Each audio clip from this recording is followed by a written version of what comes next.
Welcome to a very special episode of Talking Time with Caffeine. I was going to do my first episode about a music app for radio, but things have just turned out. This year is sucking so far. My guests today have all been on the show before. First, we have RJ, author of two books and a YouTube series about. I forget what your YouTube series is about. Evolution Hour. Yeah. Then we got Tony Reed, the star of and creator of How Cracism Taught Me Real Science. And finally, someone that's been on my show since season 3, we got Glenn. Hello, guys. Thank you for having me on. Welcome. So it's been a fun. So we were talking about this in the past, but let's start at the beginning. So election night, stuff was made, and then claims were made about fraud. Mm-hmm. As I've shown you on Facebook as well, specifically, there's a LiveLeak video of a pollster that's counting votes, specifically mail-in votes. And when this pollster runs across Trump votes, allegedly, and according to what you see in the video, the individual, and I'm saying allegedly to protect my own backside, you see the individual ripping up a vote for Trump and throwing it behind him, saying, "We don't count that shit," unquote. So it's just instances like that you can see on LiveLeak, among other claims. It's doubtful that the election was legitimate. What state was that in? I'm sorry? What state was that in? Did that? I'm not sure. Wow, that's generic. Okay. Because we know that it's by Rudy and others to present in these Minnesota, Pennsylvania, Georgia, and others have not panned out. So if this were more than an anecdote, why wasn't it presented in any of the court cases? Because the court cases weren't actually seen. There was a hot mic with a Supreme Court justice that refused to take the case into the Supreme Court because, and I quote, "because at the time with Bush v. Gore, we didn't have fucking riots," unquote. But that's not the question I asked. These are the state courts. All of these things have been adjudicated at the state level. This isn't involving the Supreme Court. Are you referring to like the Texas state trying to press charges as well? Because that was filed incorrectly. No. There have been efforts put in for Georgia, Pennsylvania, Minnesota. There were all these things that were put through their judicial systems. And in one case, I can't remember which one, he was asked to offer evidence for a fraud, and he said, "We don't see any." And so this is a big nothing burger all the way down the line.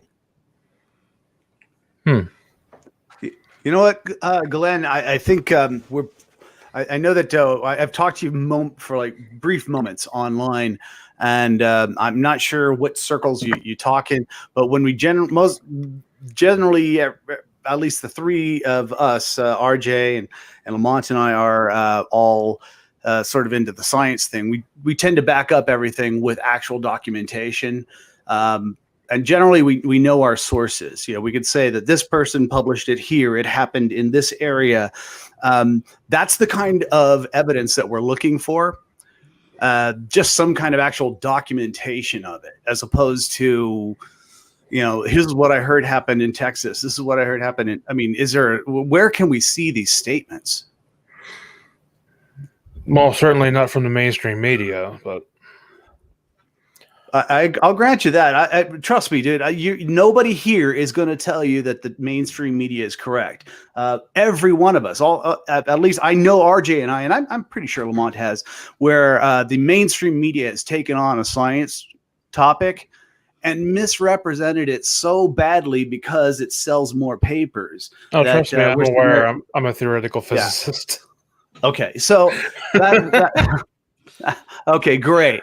So that's how I met him in the first place. My channel, the first season, he was my physics person. We talked about stuff like that. Okay. So that's what we're when we're saying where did this happen? When did this happen? Those are some specifics that, as a theoretical physicist, you've got to be able to appreciate, that we'd want to know about, because we can't act on it if we can't document it. Otherwise, it's basically hearsay. Yeah, as far as I'm aware, the court cases were thrown out not because of lacking of evidence, but specifically because they were filed incorrectly. And the only evidence that I have about pollsters throwing away votes specifically was from videos of pollsters on LiveLeak, and that's alleged pollsters. Okay. The phone call. Let's put it this way: if Rudy Giuliani and the other people defending Trump were so incompetent that they would have neglected evidence forward in the various states where these things directly would have pertained, then that's their gobsmacked. As far as I can know, none of that's ever been presented. And one would suspect it's because it isn't a thing. That your secondary sources are not, in fact, as reliable. In the same way when, creationists and flickers present a variety of evidence that they think is correct, and they too can't quite measure up when you start at the source level. Yeah, I mentioned this earlier before the thing started.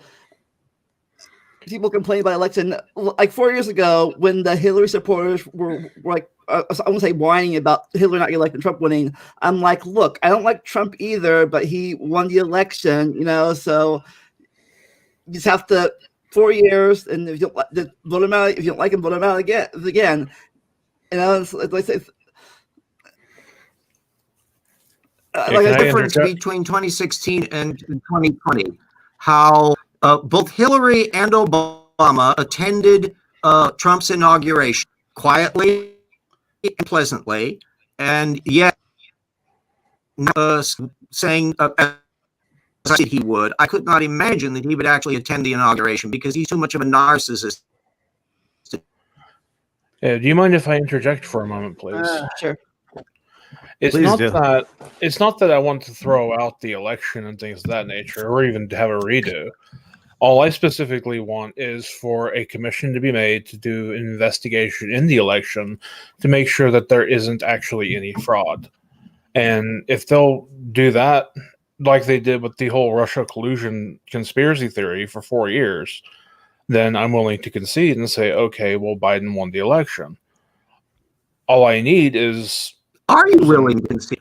And are many people who take this position actually willing to concede? I am, yes. That the content, for example, of the Mueller Commission does sorts of very bad things about Trump's behavior, and yet he kept on having his defenders and using a terminology that downplayed the significance of. So, like converted in the other side, look at all of the fuss over Benghazi, where they had a colossal number of hearings that were done, and it just keeps fighting the same thing back and forth and back and forth and back and forth. So our commission might not be a bad thing to do. I doubt that there are some people, I have no doubt that there are a lot of people in the Trump campaign who will not accept the conclusion unless it says we want to be true. Oh, this is the same with both sides. The thing is that an election commission for going forward, because back when we had the original elections back 200 plus years ago, almost 250 years ago, we didn't have the problems of technology that we have today. There's all sorts of different things that could go wrong or even right if you're trying to fudge the election numbers.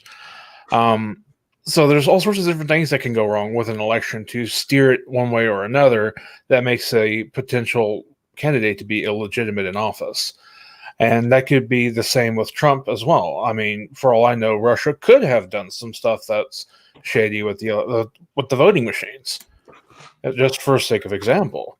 Well, not according to Krebs, by Trump for stating that there had been no electronic interference in the election. I'm also going to have to interject one thing about before we started our electoral process. I can tell you this, prior to a lot of the regulations we have now, it was actually a lot easier to become a citizen or to be known as a citizen. And I'm going to tell you about something nefarious. My grandpa did it. He's dead now, so you can't prosecute him. But I remember one day I watched him sign his name. His name was Frank Adams, but for some reason he signed his name Gunnar Van Slyke. And I thought that was really strange. It turned out he had practiced this. He'd done this practice that was very common up until very recently, where he just went and got a birth certificate from a baby who died the same year as him and took on that kid's life just to avoid taxes and whatever else he was trying to prevent. So I'm not so sure. Yes, that's an identity theft. But here's the thing. You can use that to vote. He could have, if he wanted to, vote maybe 20 times because he had over 20 different identities.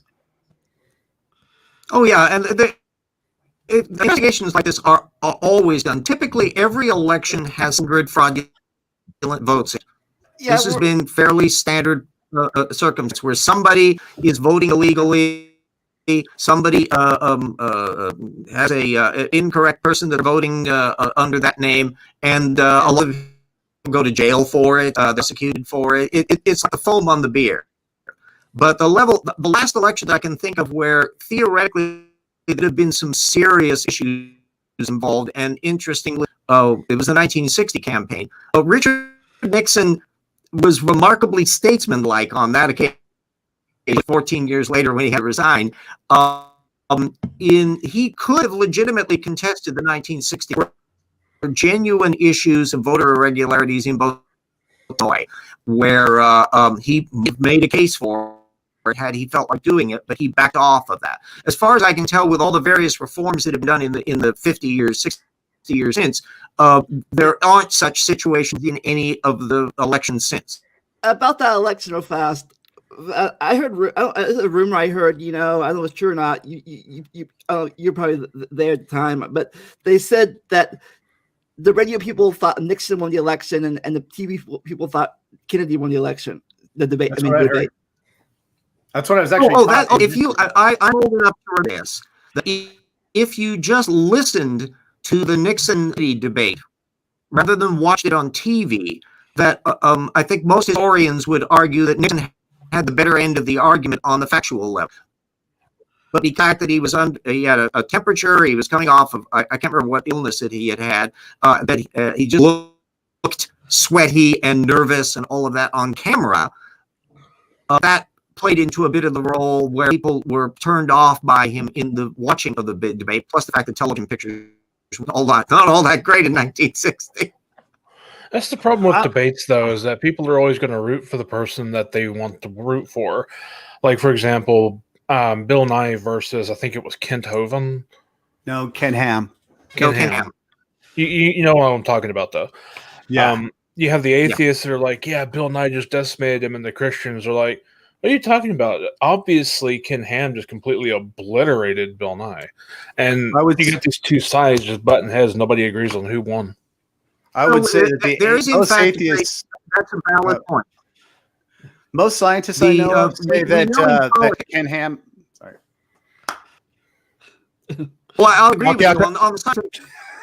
Ken Ham lost catastrophically, but on the political side of things, we know that most people on Democrat and Republican have a tendency to circle the wagons for positions that they think are the positions of their side, rather than the public. So then there have been done where you have given a set of hypothetical legislation and you label them either Democrat or you give them out, and Republicans will tend to the Republican and oppose the Democrat one. And then you flip the label and you give those out, and then the sides reversing. In other words, it wasn't the content of legislation that was they were deciding on. They weren't going on policy. They were going on party labeling. And probably 2/3 of the people in any given side on Democrat and Republican are probably in that nature, not based on policy. That doesn't mean there aren't policies to consider and there aren't facts to consider, but this is just the demographics of how people think. Yeah, it's unfortunate. Yeah, and plus, normally, if someone says, I think also taking person's claim. I think some of the big thing is some of the person making these claims too. Like if somebody would make claim fraud, people like, okay, let's investigate this. But then the person making these claims, can what's the word? Like keep saying it, and some people like you look at that. Some people just believe with no evidence and say, oh, our leader says this, that must be true. I also I wonder, when you were talking about the whole idea of an investigation with a congressional committee to investigate. I actually have no problem with that. I'm okay with that, because ultimately I think all elections should be recounted. They should be, just to make sure they're accurate. But in this case, I'm wondering if even the Republicans will be willing to join in on an investigation. I mean, I don't know how they feel about him. I don't know if they want to investigate him, if they want to even try to protect him or any of his presidents. It's funny than that. Ironically, all this talk about the Dominion system hasn't had any problems, and in fact, Dominion is suing some of the Trump supporters for a colossal amount of money for defamation of character about what they were claiming about the voting system. But I think it's a reasonable. All elections should have a paper trail. That we should never have an all system. In Washington State, we have physical ballots. We do the same in Utah. Most of the states that actually have voter by mail are involved. There's a physical ballot that can be physically rechecked in case you have any issues about it. There are some states that are electronic, though. And interestingly, the states where there's actually some voting system are ones where Mitch McConnell won in Kentucky, Lindsey Graham in South Carolina. Those are all ones that use all electronic voting systems, and the company that's involved in that if you're going to have an investigation of the voting, that too, to find out whether there had been any oddities, because some were genuinely surprised at the results of this, where Graham and McConnell, who so far down in the polls to squeak out victories here. I hope there was no, but nonetheless, if we're going to open up this can of worms, all of the cans get. Yeah. Now, this year, more than any other year, a lot of people did mail-in ballots because they can't go anywhere, for obvious reasons. But Glenn mentioned one time on Facebook there were two types of mail-in ballots or something, a legal one and not legal one or something. You said. No, I forget exactly what it was. There's certified and non-certified, I believe it was. How is the not certified ballot going to get out? Tony and Mailin, do you vote, and Glenn for that matter, do you vote in states that use same ballots? I do mail-in ballot. I did a mail-in ballot, yes. I voted in person. Okay, well, Washington State has been all mail-in. About a few weeks before the election, and in fact, sometimes before, sometimes after we get our voter ballot, is the physical ballot we have, and there's two envelopes involved. There's the ballot, a security envelope, which does not have any identification on it. It's a secret.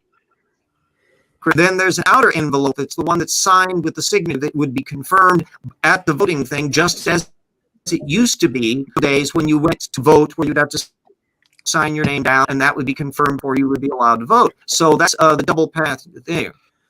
And we have a website tracking system.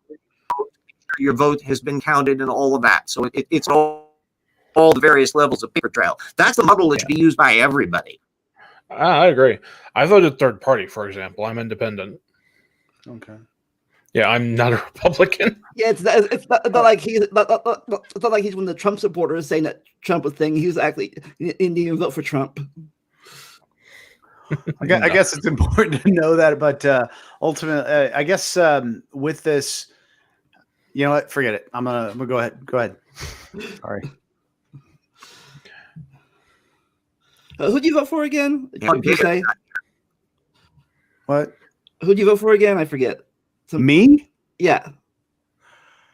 I voted. I didn't vote for somebody. I voted against Trump. Okay. So, unfortunately, that means that I voted for Biden because he had the best chance of defeating Trump. But yeah, I did not want Trump president again. But I have personal reasons that I'm not going to enter into this about it. But I actually know him personally, or had once upon a time known him. And so there's a little issue I have with him personally. So I'll never vote for him. I voted for myself. There you go. I voted for Biden, and I was happy to do because my first choice for the Democratic nominee was Kamala Harris. So the fact that she ended up as the vice president, I go, yeah, this will work. Plus, snowpants in hell, no way. I didn't vote in 2016. I thought he was a terrible danger and continue to do so. And I have to say that although he has been an appalling president, nothing he has ever done has surprised me. He has been the least surprising president in history. I can just say this. He gave me exactly what I asked for. 4.5 years ago, I put something on there, and I might have been full of it when I said it, but I said that I hope that the one that wins is the one that's the most entertaining. I can think of no president who's ever been as entertaining as this one. And that doesn't matter. It doesn't matter whether you're for him or against him. He was one hell of an entertaining president to watch, like Reagan level entertaining, except, you're worried for your life sometimes. Yeah, but it's not as entertaining as Obama surfing with guns. Seeing a bear fight might be entertaining, but I can't. I was ever entertained by him. Riveting, but again, he's a hyper narcissist. He can't avoid being the center of attention. That's why he's addicted to his rallies. Even if he turns out to be removed from office, so he can again, he's going to still have those rallies because he's addicted to them. Yeah, I made a joke about when he got. First, I made a joke about comparing Reagan to Trump one time. For Reagan says tear down the wall, and Trump says build up the wall. Yeah, by the way, I'm making sense, right? Actually voted for Ronald Reagan. I'm making sense when I'm speaking. Ronald Reagan. I'm old enough to be from that period. Hi, we have to interrupt. This thing is like really crazy. People talk at the same time. Go ahead, Glenn. What was that? I said I'm making sense when I'm speaking, right? I'm not saying off the wall weird crap. I'm understandable. Well, I don't know what that last thing. There was one thing you did say about Obama and all that, about them being entertaining. I didn't hear that, but everything else has seemed at least fairly reasonable from my point. If I were in that point of view, I have a little bit of empathy. And also at one point in time, I was a major conspiracy theorist. And when I say that, I mean, I was a big fan of Alex Jones back when he was accusing George Bush Jr. of being a Satanist. So I go back a long ways in my conspiracy theories, and to this day, I still entertain conspiracy theories for fun. I've kind of pushed them out of my head because they're ultimately. I've noticed that they're like Lay's potato chips. You bet you can't have just one. You're gonna have to have a conspiracy theory to explain why your conspiracy theory doesn't have any evidence. Like, for example, they're attractive. Conspiracy thinking is an attractive option, at least for some minds, because it eliminates doubt of things. But when shit hits, fatal things happen. There's a natural tendency to want to have a sense of control, and the idea that bad things because good people just do stupid things. They blunder, can make poor decisions. That's not very satisfying for some kind of minds, and they'd much rather imagine a cabal or conspiracy that is the reason why that happens. You find it in the discussions of various assassinations. You find it with Pearl Harbor and others, 9/11, that conspiracy theory that popped up. I know, really fast, funny. Same thing, but funny story of conspiracy theories. Glenn's first appearance on my show was about conspiracy theory. He was talking about some lady that thought the government put drugs in her water because he saw a rainbow through the sprinkler. My favorite For sure. conspiracy is a really trivial one, but it's the notion that the Titanic didn't sink, that they in fact had slipped in the Olympic instead. That is just the absolute Titanic did not sink. trap. But boy, What? The Titanic actually did not sink. oh, that's false. No, it literally did not sink. It bum rushed to the bottom of the ocean floor. Completely different. It intentionally dived and turned itself into a submarine. It's Okay. Okay. I was giving you a Tucker Carlson face there for a minute. yeah. No, I have to fun idea actually ask if I'm making owners sense. of the line place the Makes Olympic, the acceptable. Titanic slips up on a tiny detail that they didn't look alike. Slipped on a banana peel. Now, I have to ask if I'm making sense on account that I'm susceptible to believing things and having delusions because I am a paranoid schizophrenic. And being somebody that's like that is difficult to not only formulate your own thoughts and things like that, but you also believe some of the off-the-wall crap, even in the face of conclusive evidence.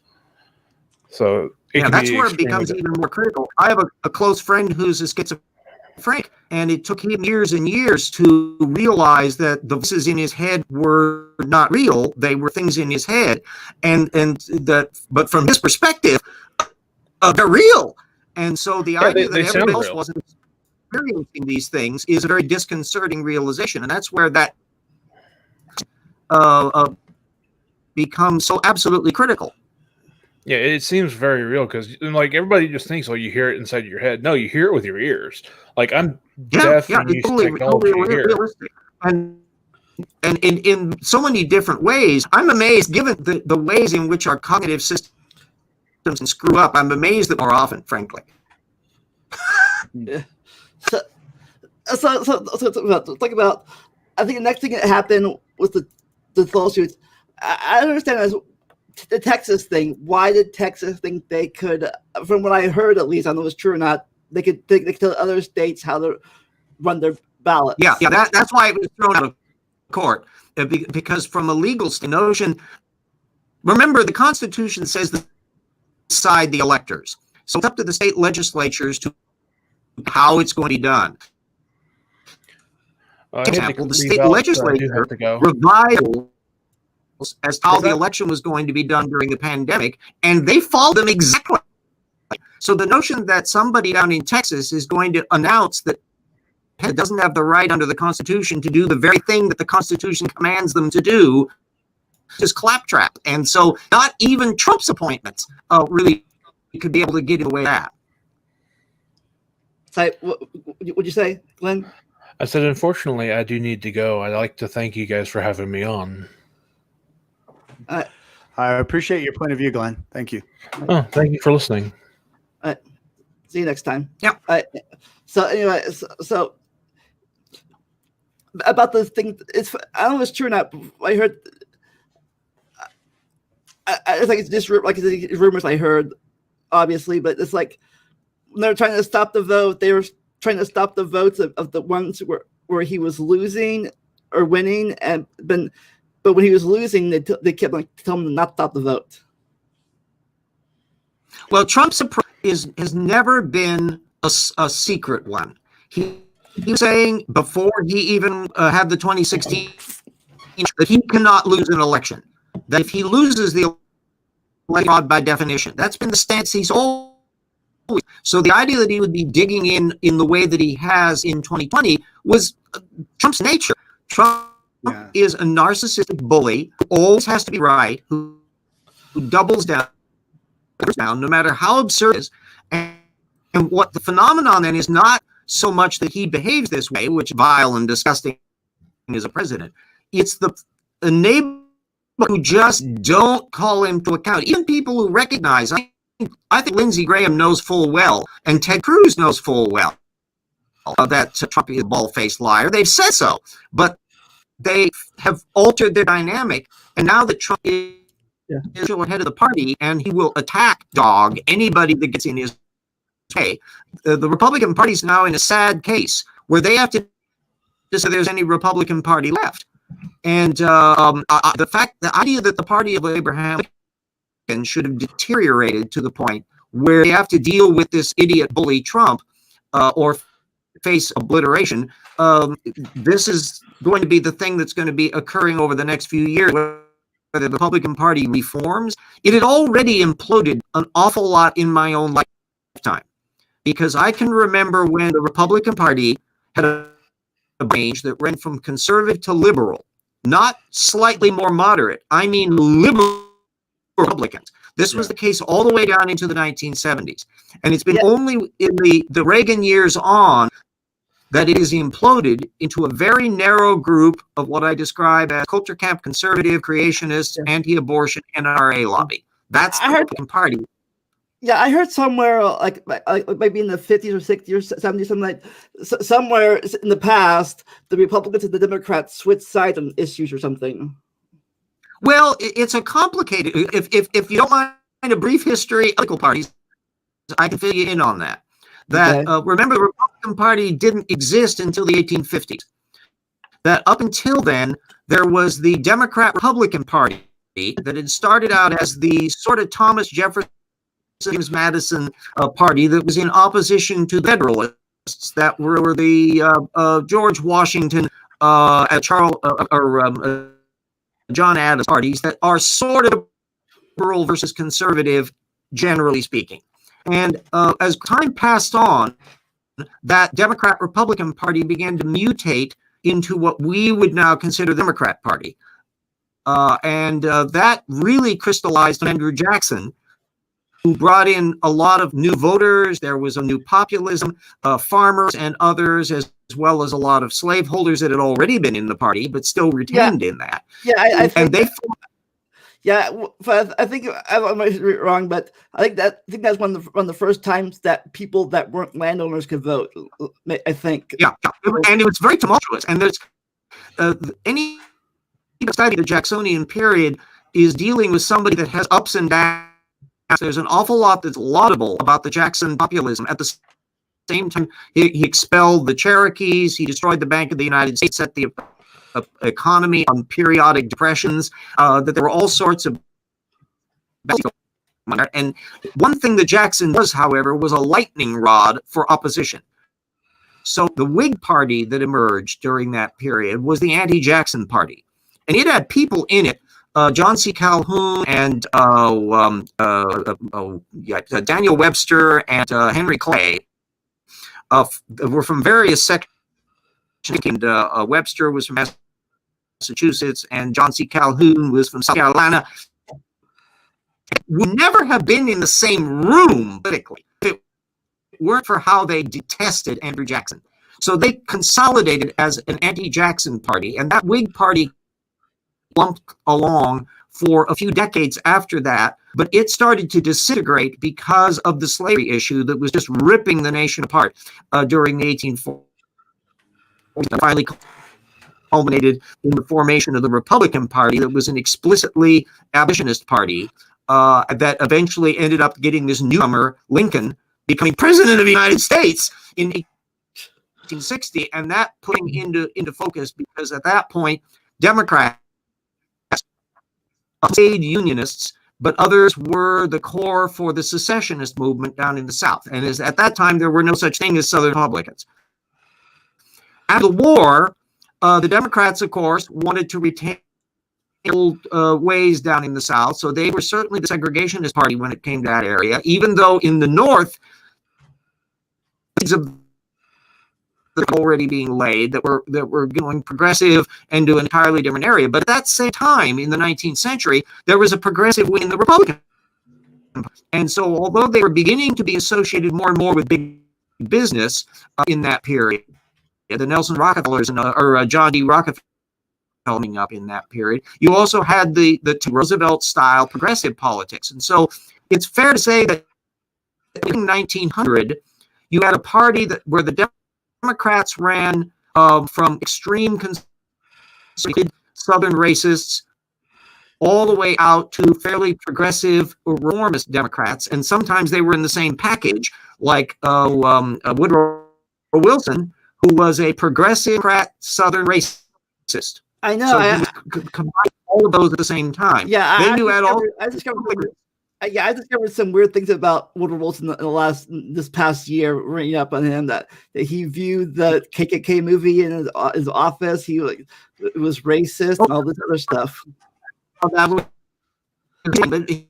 his background, although he became governor of New Jersey, he came from the South, and so he was the one that instituted very virulent racist policies in the federal government when he became president. And so he's as problematic as Andrew Jackson was, and that was the reason why I'm delighted here when Andrew Jackson was to be put off the $20 bill and replaced with Harriet Tubman, but then idiot Mnuchin put a kibosh on that. Hopefully we can get back onto that reform once the Biden administration comes in. Yeah. Anyway, then as we get into the 1920s, after the post-war period, the Republican Party is turning into something that's more like what we are familiar with, of a hyper-business party. It had some Republican progressives of the Teddy Roosevelt strike lurking around in it. The Democrats, meanwhile, had to figure out what to do with the damn KKK, and they were still the dominant force. If you were a Southern racist, you were not going to be a Republican. That there were virtually no Republican. That was the party that burned Atlanta, destroyed the Confederacy, and tried. No. So there was not a snowball's chance in hell of being a Republican in that 1920 period. But gradually, the Republicans, the Democrats began to distance themselves from the movement. It really started coming to a head in 1948. The Dixiecrat Party was formed, where Strom Thurmond, who was an old conventional racist Democrat, the third party. At the same time that the liberals, the hyper-progressives in the Democratic Party, a separate progressive party under Henry Wallace, and that's one of the reasons why Truman was able to squeak through a victory in 1988, because you had a bunch of parties running at the same time. After that, then civil rights hit the fan. The KKK began to be a Democratic Party that Southern strategy appeared, where people who used to be Democrats, racist Democrats, become racist Republicans. Strom Thurmond became Republican. You still had holdovers. George Wallace remained a Democrat racist all down to his dying day. He never became a Republican. And so you had that period in the 60s and 70s. By now, then, as you move into the Reagan era, when now the Republican Party started to implode into its present graphic and have very rigid policy issues, the Democrats are a long way away. You had some old style Southern Democrat, Senator Byrd, who I was never a great fan of, that had connections to the old KKK past, but that we moved way out. There's a promising sign, however, is that the national racist model, the Republicans aren't in that mode, because you have black Republicans, not a lot, and not easy for them. But still, like you have black Republicans. Like the guy who died from COVID this year. Mm-hmm. Oh, yes, the one. Well, the representative there, I think it was from Georgia, Georgia or Texas, who dropped dead of COVID, so he wasn't even able to get it into the House of Representatives. And so the Republican has potentials that are going to be difficult to get back to in the post-Trump era, if they can ever get past the post-Trump era. And so what I don't know is whether or not the Republican Party is going to hang itself on this Trump albatross, or whether or not there's going to be a genuine fission and a variety of Republicans, log cabin gay Republicans, and even progressive Republicans could come back. That kind of the Republican Party reformulate and will Trump a Trumpista party, which, if he's impeached and removed from office and can never be president, is that ever going to happen? So we're all up in the air, and there's my long history of the political parties scrammed into a nutshell. That's cool. Now, Republican Tea Party was you think Trump was voted by Republicans or the Tea Party Republicans? Is there a difference now, or the same thing? Trump is an opportunist. Yeah, I'm pretty sure he just went to whatever party I'm sure he would have been happy to run as a Democrat, but he saw as a salesperson. He saw in the 80s, he was a in the Democrat, 80s. He actively sought, and like Citizen Kane, he was going for top. He wanted to be president of the United States as an entry-level position. He wasn't going in any other, although actually Kane ran for governor in that model. Anyway, Trump tried to cater to Democrats. He had some spare cash knocking around, so he's donating a lot to Democrat causes, and that's when you get pictures of him with Hillary Clinton and all of that. Yeah, apparently pretty soon the party was noticing that Trump didn't believe anything, and so nowhere fast with the Democratic Party. But then he found that the Republicans, he could pander to them easily because he could easily be an anti-abortion person, and their immigration notions that fit into his paranoia it easily tropes into the Republican Party, and boy, then he was off to the races.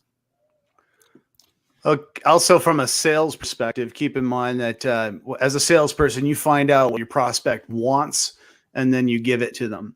And let's face it, for the last 4 years, there have been people that have been quite vocal that for every year previous to that has been told that they're bad people. And for 4 years, they were told, you know what, you're not a bad person. And they were very vocal. Whether or not that's what Trump intended, that is what happened. And now all of a sudden they've got to keep their mouths shut. That's going to make. Here's a creepy part to Trump.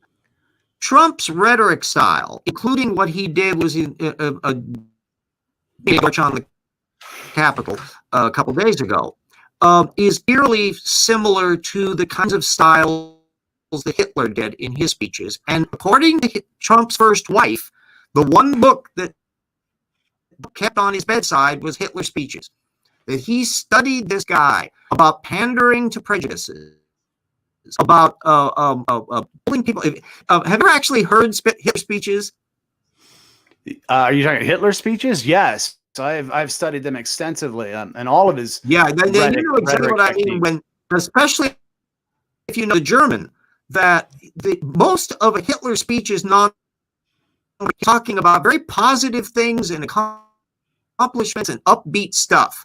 And then only occasionally is he slipping in the Juden stuff that kind of puts you into the area. And there's a wonderful bit and only watching some of them, there was one moment to show how calculated he was. He had just given a speech and he got a big round of laughter and applause for it. He hit the home run on it. And he looks with the expression, ooh, that's a good one. I'll have to remember that. Yeah. That there was a very precise narcissism about Hitler, and Trump shares that. You have to give him props for this. Another thing that is laudable in a frightening way about Trump is a thing that we know in the world of business. He lands cat on his feet.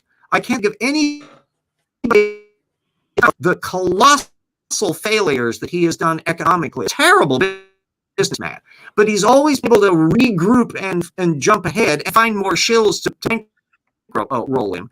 And now in pulling in $200 million from the fraud investigation donors. He's found more shills, so he's sucking off the Republican Party and will never let go unless they kick him off. Yeah, I think it's back to Hitler fast. I think it's ironic, funny that both Hitler and FDR came to power around the same time, and both I'll say both the same thing, but Germany was a Great Depression, and we were in a depression too. Now, probably not as bad as Germany was at the time, I'm guessing, but we were still pretty bad.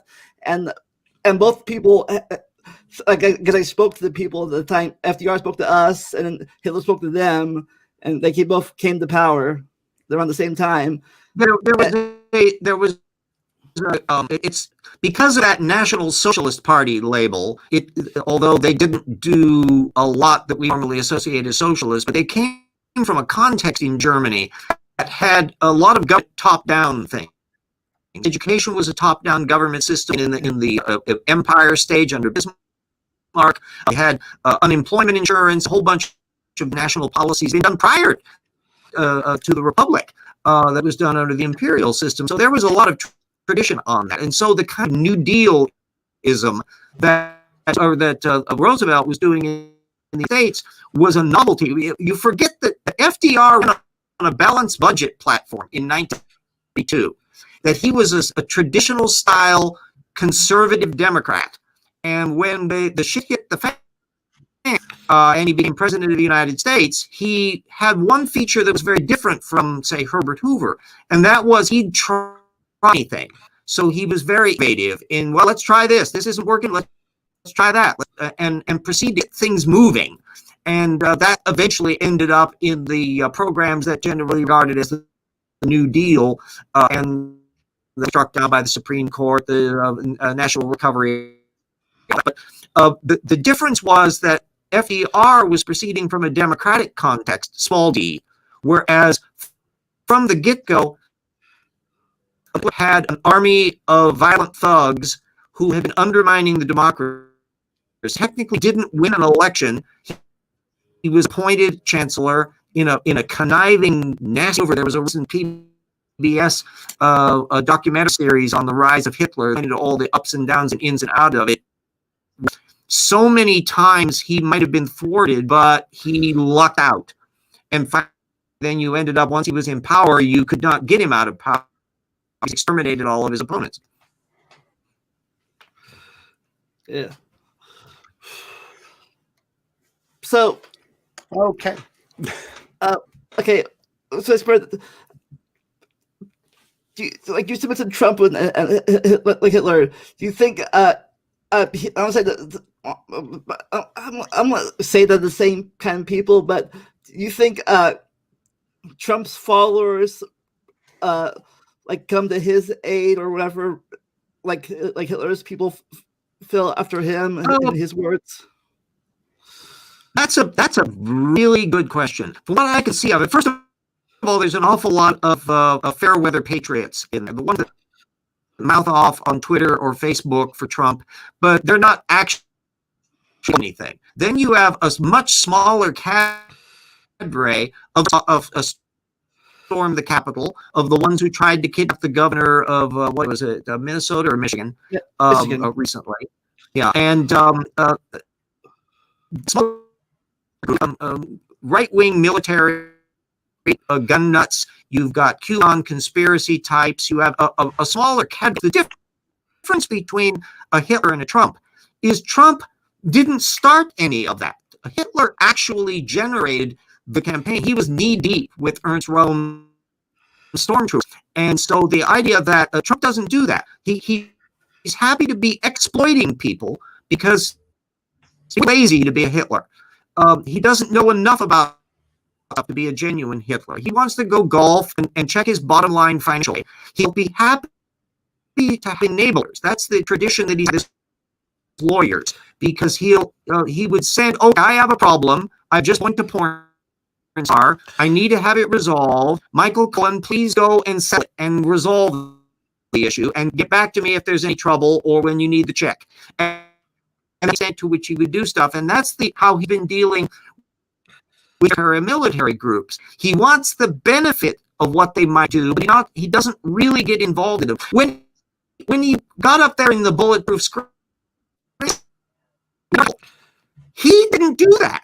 He did not march to the Capitol at the head of his mob. He went back to the White House to watch it all on widescreen TV with kids. And yeah, he said. Yeah, didn't he say, "I'll be there with you"? And yeah, and which he's never done. There's also. Oh, jump in, Tony. Yeah, just say shut up, Jim. If I go on too long. I'm not trying to say shut up. But this is a question I have. I would ask anybody this. Do you really believe he intended to have them attack the Capitol, or do you think that just he might have overstated this whole rebellion thing and it went out of control? He didn't care. You have to remember, this is a long tradition. He runs his businesses. He likes discord. He wants to have competing groups. He would do this in his company, where he would have competing people sniping at each other and causing troubles. And then we would come in and settle the matter finally and tidy it all up to meet his needs. He thrives on the dictatorial king that can make everything all better. Problem is that he's running a country, and he doesn't realize that the things he says have consequences. Remember, he's never had to bear responsibility for anything in his life. He's never been an employee in his life. As president of the United States, that is literal his first job as an employee in his entire life. He's always been able to govern life and dictate himself and have squads of lawyers out there to have a mess. So did he care? I don't think he cared what happened. He would presume that something would happen where people would be intimidated and supporters in the Congress would go ahead and invalidate the election for him. Part of his brain may not even have thought that was possible, but it doesn't matter. He just pretends it does, because remember, he's been raking in money from this. The longer that he can keep this going, the longer he can pull in cash. There's been $200 million that have come in from this fake investigation. And the Republican in there are saying, wait a minute, aren't we supposed to be getting some of this? And so there's going to be probably lawsuits pending as to whether or not how much that gets divvied up with Trump's organization. Remember, Trump is $1 billion in debt, and his various empire, which is sort of on paper 3.6 billion, could vaporize with all the lawsuits that are pending, and he could be facing another a complete meltdown financially, and there may be nothing coming out of it. So all of this stuff is much. He doesn't have a grand strategy for anything. He's not even a baby Mussolini in that respect. He's an exploiter, manipulator. But the thing that's most insidious about him is not ambitions. It's the fact that he lies pathologically, and his supporters never check him. Okay. I got a question for you about something you talked about. And if you could possibly give me a one-sentence answer, that'd be great. Oh, but I have been told... That's tough. I know, but I have faith in you.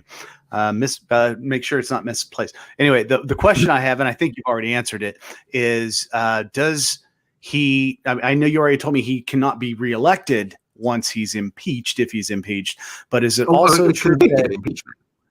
Convicted of impeachment. Now, once he is, once that happens, does, in addition to losing the ability to rerun for another election, does he also lose the $200,000 a year plus the Secret Service, all that stuff, or is it just the right to run? Well, I think actually that would be forfeited as well. That the Secret Service might not even be involved in it. We've never had a situation where this. Because we've not had a successfully impeached president who wasn't even impeached, he resigned. So it's literally up in the air about what all this is happening. To some extent, Trump has kept his own staff around in addition to the Secret Service. He keeps the Secret Service around in part because he makes money off of them, because they got to tag around him every time he goes to his golf courses. That's another thing there's going to be probably hearings on, because Mnuchin all through the administration about releasing stuff on this. I'm way over the sentence apart on this. And Trump might, if he ever wants to boink a porn star again, he might not want the damn Secret Service around him. However, here's a dark issue that needs to be remembered. That if Trump, and if I were Mike Pompeo, I would definitely want to keep the high security, because Trump betrayed the Kurds, and the Kurds have a terrorist movement. That's the reason why the Turks were so annoyed with them, in part. And I can imagine that the Kurds did idly by for on some member of the Trump family or Mike Pompeo for stabbing them in the back, then in allowing the Turks to invade into Syria. Okay. All right. So it's a little bit more than one sentence. Yeah. A little bit more than one sentence. A lot of these things come up, yeah. The other issue is that I don't think impeachment would prevent him from state office. So theoretically, he could become mayor or it only applies to federal positions, I think. There's also another legislative route. In addition to impeachment, there is another route where the Congress can stipulate, without impeachment, that Trump can't run for president anymore. Legislative options available for corruption. speaking of impeachment, do you think even if it happened right now, it's besides some of the senators now being a little bit mad about what happened 2 days ago, you think this turnout to be the voting in the Senate will be the same? Because last time only one Republican voted to impeach in the Senate. That was Mitt Romney, I think. But you think there'll be more on that side now? Well, it's up in the air. I think they could get quite a few more Republicans voting for an article of impeachment. Whether they can get the 2/3 needed to pick him, that's another question. And so I'm not holding my breath on that. But still, I want them put on the mark. I want that impeachment is going to be put forward, and they'll have to vote up one way or the other on it. Because, like I said, I forget when the Senate goes, but isn't the pretty much same people that were in a year ago? Oh yeah, it will be the same one that none of the new senators will have taken. They won't be sworn in until later. That's what I was wondering. Would matter at all. So what? Well, you've got a bunch of senators there. Very thing when the Congress building was breached, and so you've got some that are going, whoa. Lisa Murkowski, an example, she voted against impeaching from Alaska. She's thinking of becoming a Democrat if they don't do something about Trump. And so you've got some potential change of votes. Whether you can get up to that 2/3 level, that's still no. Okay, you're saying, Tony? At this point in time, and we're now at the point where this has happened. We've got a lot of discord here, and I think there's a somber note going on in the nation. I mean, what are we going to do now? We've got half of this country pretty pissed at each other. What do we do from here? How do we get people to work on the same page, even if they don't like what's going on? Yeah, that there's an awful lot of stuff that will be the Biden administration to do. First off, right off bat, there's going to be a much more aggressive decisions regarding getting COVID under control. There's going to be there's going to be matters which have a better chance of doing a lot of these things because it looks like Mitch won't be the head of Senate. So it gives them more options available. Plus, Kamala Harris is the deciding vote for ties, so that they have more options to be able to get some stuff done. And there will be a portion of people who were pissed off that they felt their lives were not being addressed, that if they see benefiting them at their local level, that load some of the people were annoyed with Trump. This would be kind of like, I suppose, the Michael Moore branch of Trumpistas, who would be disaffected Rust Belt people in Ohio and even in West places that aren't necessarily not the kind of QAnon-style initiatives. Now, that's going to be an area. Who would have thunk that something that was as Looney Tunes as QAnon would go from a blip to an actual representative from Georgia who was mouthing that stuff and is going to be in the next Congress? That's an issue that ain't going to go away. And I don't know, other than doing things and getting stuff done, where you'll be able to marginalize them in a way. Even though they still exist, they're not able to coalesce power base at an electoral level, which is what happened to that kind of mentality in the decades past. Yeah. I'm gonna retrace something that happened on YouTube and see if you guys see a parallel. I'd like to hear you guys what you think about it.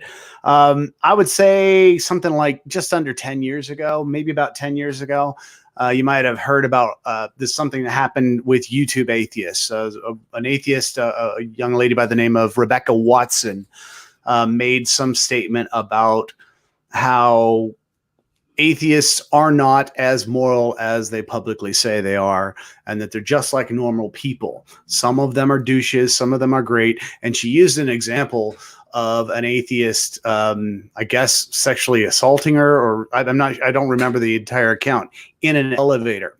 And I'm not saying that her story is true or false, but what Was that happened Richard Dawkins? after that? Richard Dawkins' case?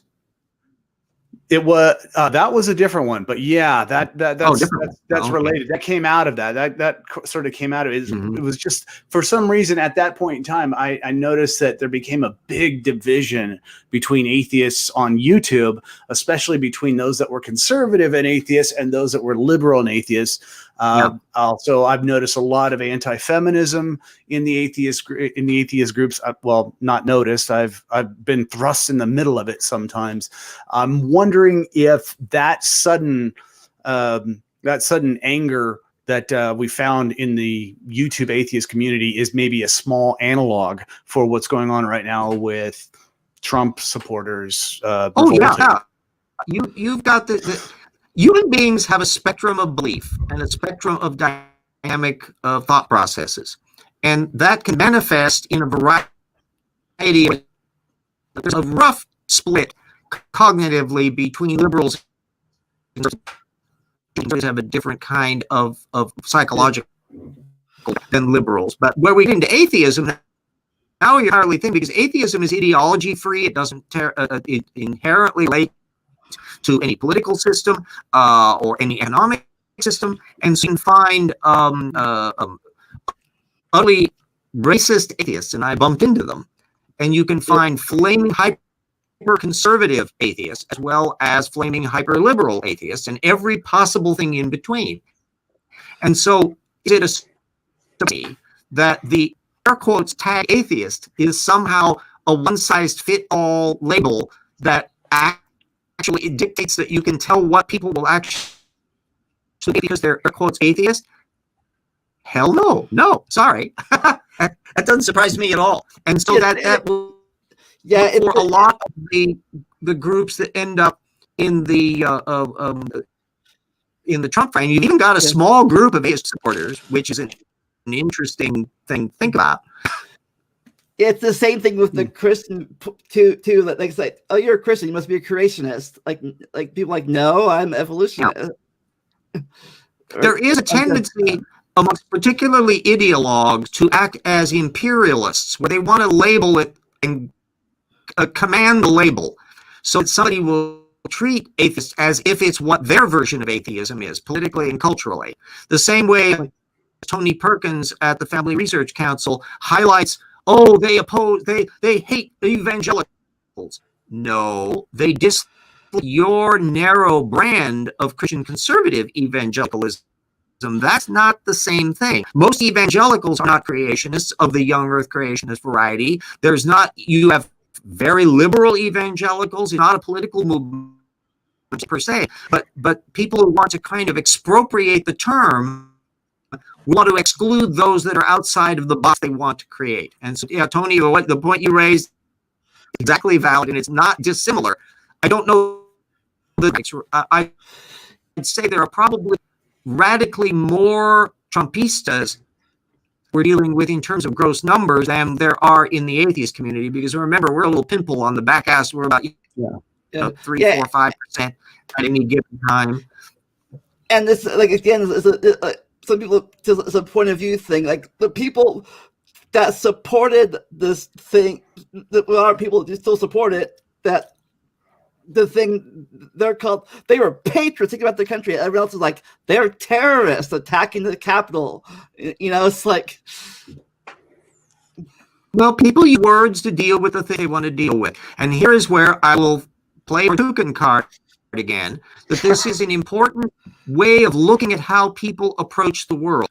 That when you start removing the ideology and the content, to start how they approach their data field, how they rely upon certain kind of a network of source base, how they are not prone to fact check. You start spotting what I call Tortukan ruts, which the Tortukan mind will have things that are non-negotiable, that they just don't like thinking about. So if you're a creationist, they just can't wrap their brain around transitional forms. If they're a political conservative ideologue, try asking to venture an opinion about income inequality. It just is that shuts down. And there are similar issues of aggressive policies. You can see, do you all follow Why Evolution is True blog? I can't. I can't really do a lot of blogging these days. I have to mostly do video or something like that because just well, I have some, it's a good ocular one to follow issues. because you can get email blurbs on it, and so you can kind of what information is in there. But anyway, he as a nice, good old-fashioned atheist, liberal Jew, secular Jew, is very adamant in many issues because he has been excoriating what he the regressive left and its attitudes about Palestinians and the whole issue and Israel, and then about the 1619 project and the woke movement that's been on college campuses where people are dissed and cultural banishment and all this, that they're bumping into areas where you're seeing the intersection between and methodology that gets people circling rhetoric tropes rather than factual material. So I will recommend following that kind of framework. If you get into like the Jerry Coyne frame, look at his group, and then you compare that, say, with P. Myers, that's operating in a more even than Coyne, and those are our little benchmark nodes that also can be measured against Tony Perkins and Jay Sekulow in the ACLJ, that's Pat Robertson's legal arm, and various ones now that are percolating up. I'm sure there'll be a lot of people who will be monitoring that Parler group that's been occurring that are now the new Trumpista information. Those are indicating who pays attention to who, what they trope, what issues they like playing with, what their ruts are, the issues that don't come up in their thinking versus their obsessions. And that's how you map out landscape. It doesn't mean that you can resolve the landscape necessarily, but you have to know who the players are. And we're getting into a new realm in the same way that somebody in 1880 who was taking a time machine to 1935 would have to react as to figuring out what the hell Republicans and Democrats mean and what the hell are these fascists and communists you're talking about that they wouldn't have even thought about in early periods. So we're in a sea change mode, and it's going to be murky, but an exciting and entertaining in an air quotes way, Tony.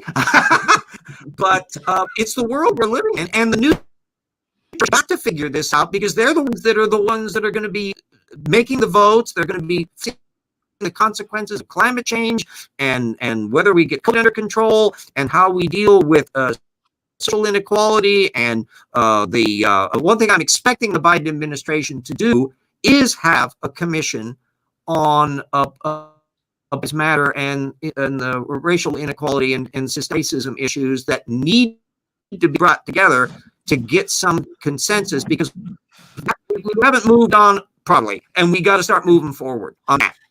Yeah, a lot of people are bringing that up too, that during the protests this summer, where Trump did the posting the Bible thing after he did, they said if I don't know, it's really not, but they said if the BLM was attacking the Congress like this, there would be immediately they said me police on them, but then they said the police there almost let them in or something. Yeah, I was delighted to see explicitly make that point in his response on this. That there's a big double standard as to how people were treated on those things. And what was interesting is one of the Republicans who's very now critical. He was talking about this on National Public a bit ago and PBS as somebody that was appalled by what happened with the mob attacking the Congress.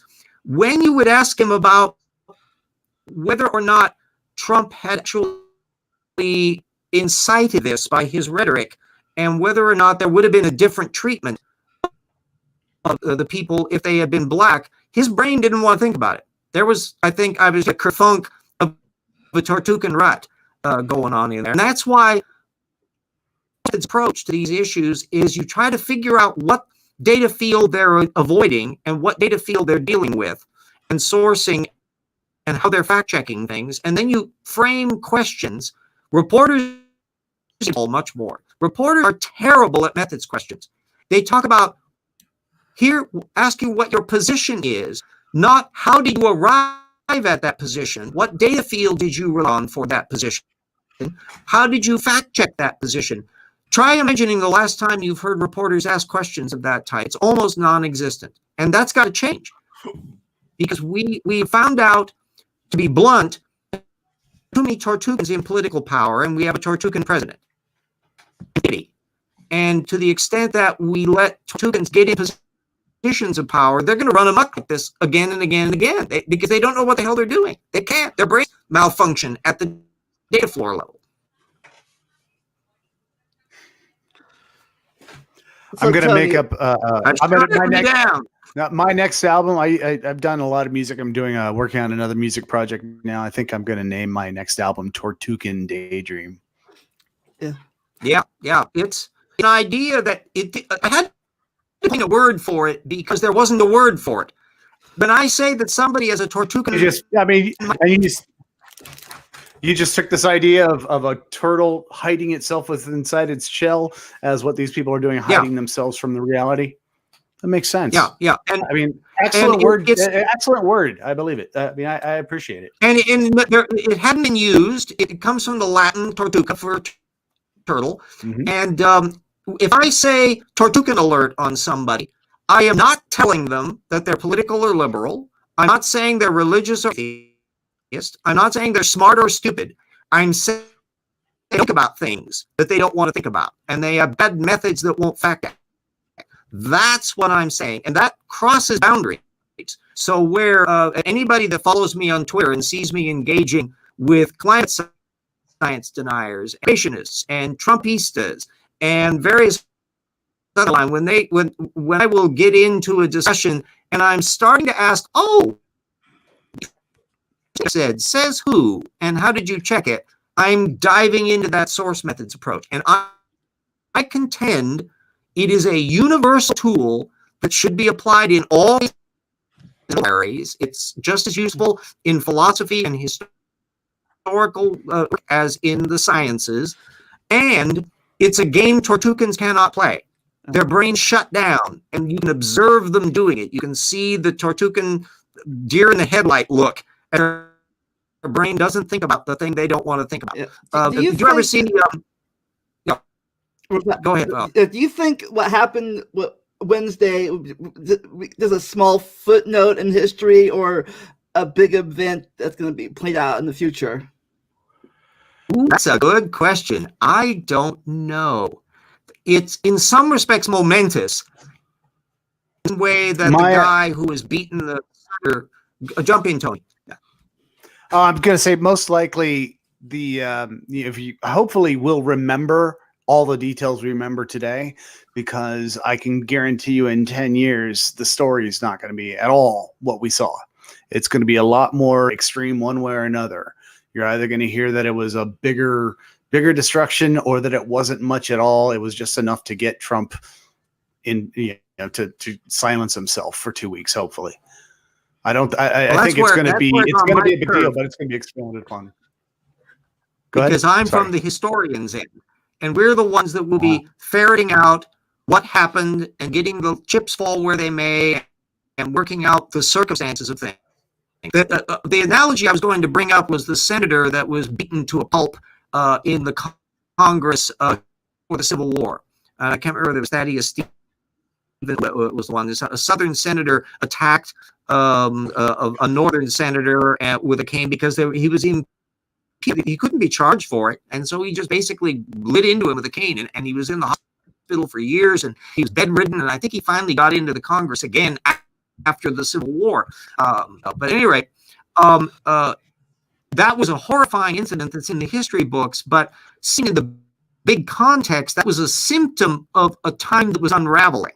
And so that individual moment gets buried in the larger context of their stuff going on. The big issue was that we couldn't figure out whether or not we were going to have slaves in the country or not. That had to be settled, and it was not going to be easy, and away we go. Well, the historian's job will be figuring out not as well as knowing the backgrounds as much as the people that stormed the Capitol.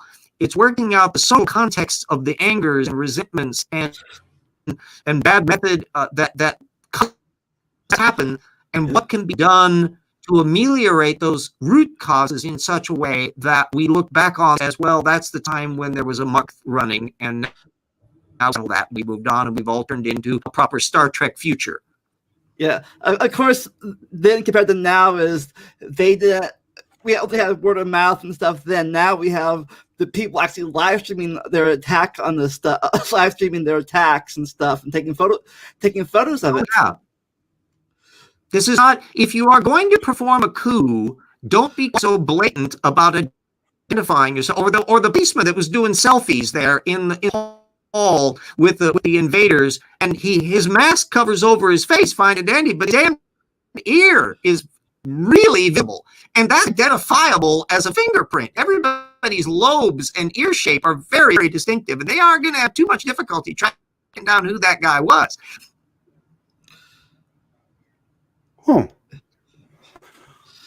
I wanted to ask you about another thing here. You were talking about yeah, all very distinct. You were talking about how the company. Can you hear me? Yeah. Oh yeah. Oh, okay. We have a delay. Okay, that's what the whole thing is. Back at just a minute ago, you were talking about how the country was unraveling during this whole ordeal you were talking about. Are we sure the country is not unraveling now? Yeah, I can't say that I am sure of that. We clearly have a thing. Donald Trump got more votes in 2020 than he did in 2016. That's indicating we got some issues to contend with. On the plus side, Biden got way more votes, more than ever in history has done, and that's sufficient to do it. Yeah, we've got serious divisions that need to respond, but we've gone through stuff before. Another period that's relevant is that period in the 1920s and the 1930s. That we had a division between the left and the right that was just as scary as anything that we have today. Where, okay, for Hitler or Stalin, which one? You got to do. Maybe we can do something other than the Hitler-Stalin thing. And that was exactly that. There was a high politicization in the 30s and 40s. It continued on in the post-war period when we had the Red Scare. And remember, Stalin, murderous killer. He has more deaths on his plate than Hitler did. He just did it a little more slowly, gulagging everybody to death as opposed to gas chambers. And then you have who outdoes even Stalin being to play around with. But so that there was serious issues, and yet there was also a tremendous hysteria as to people being tarred with the communist brush. That's what makes it so creepy when Lindsey Graham would be bandying about.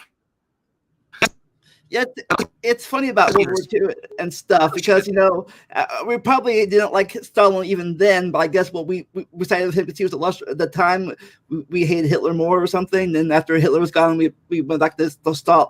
Like, okay, Hitler's gone now that we can go after Russia now. Yeah, and if you want to look at, of course, always bringing up Stalin. Look at all the atheists.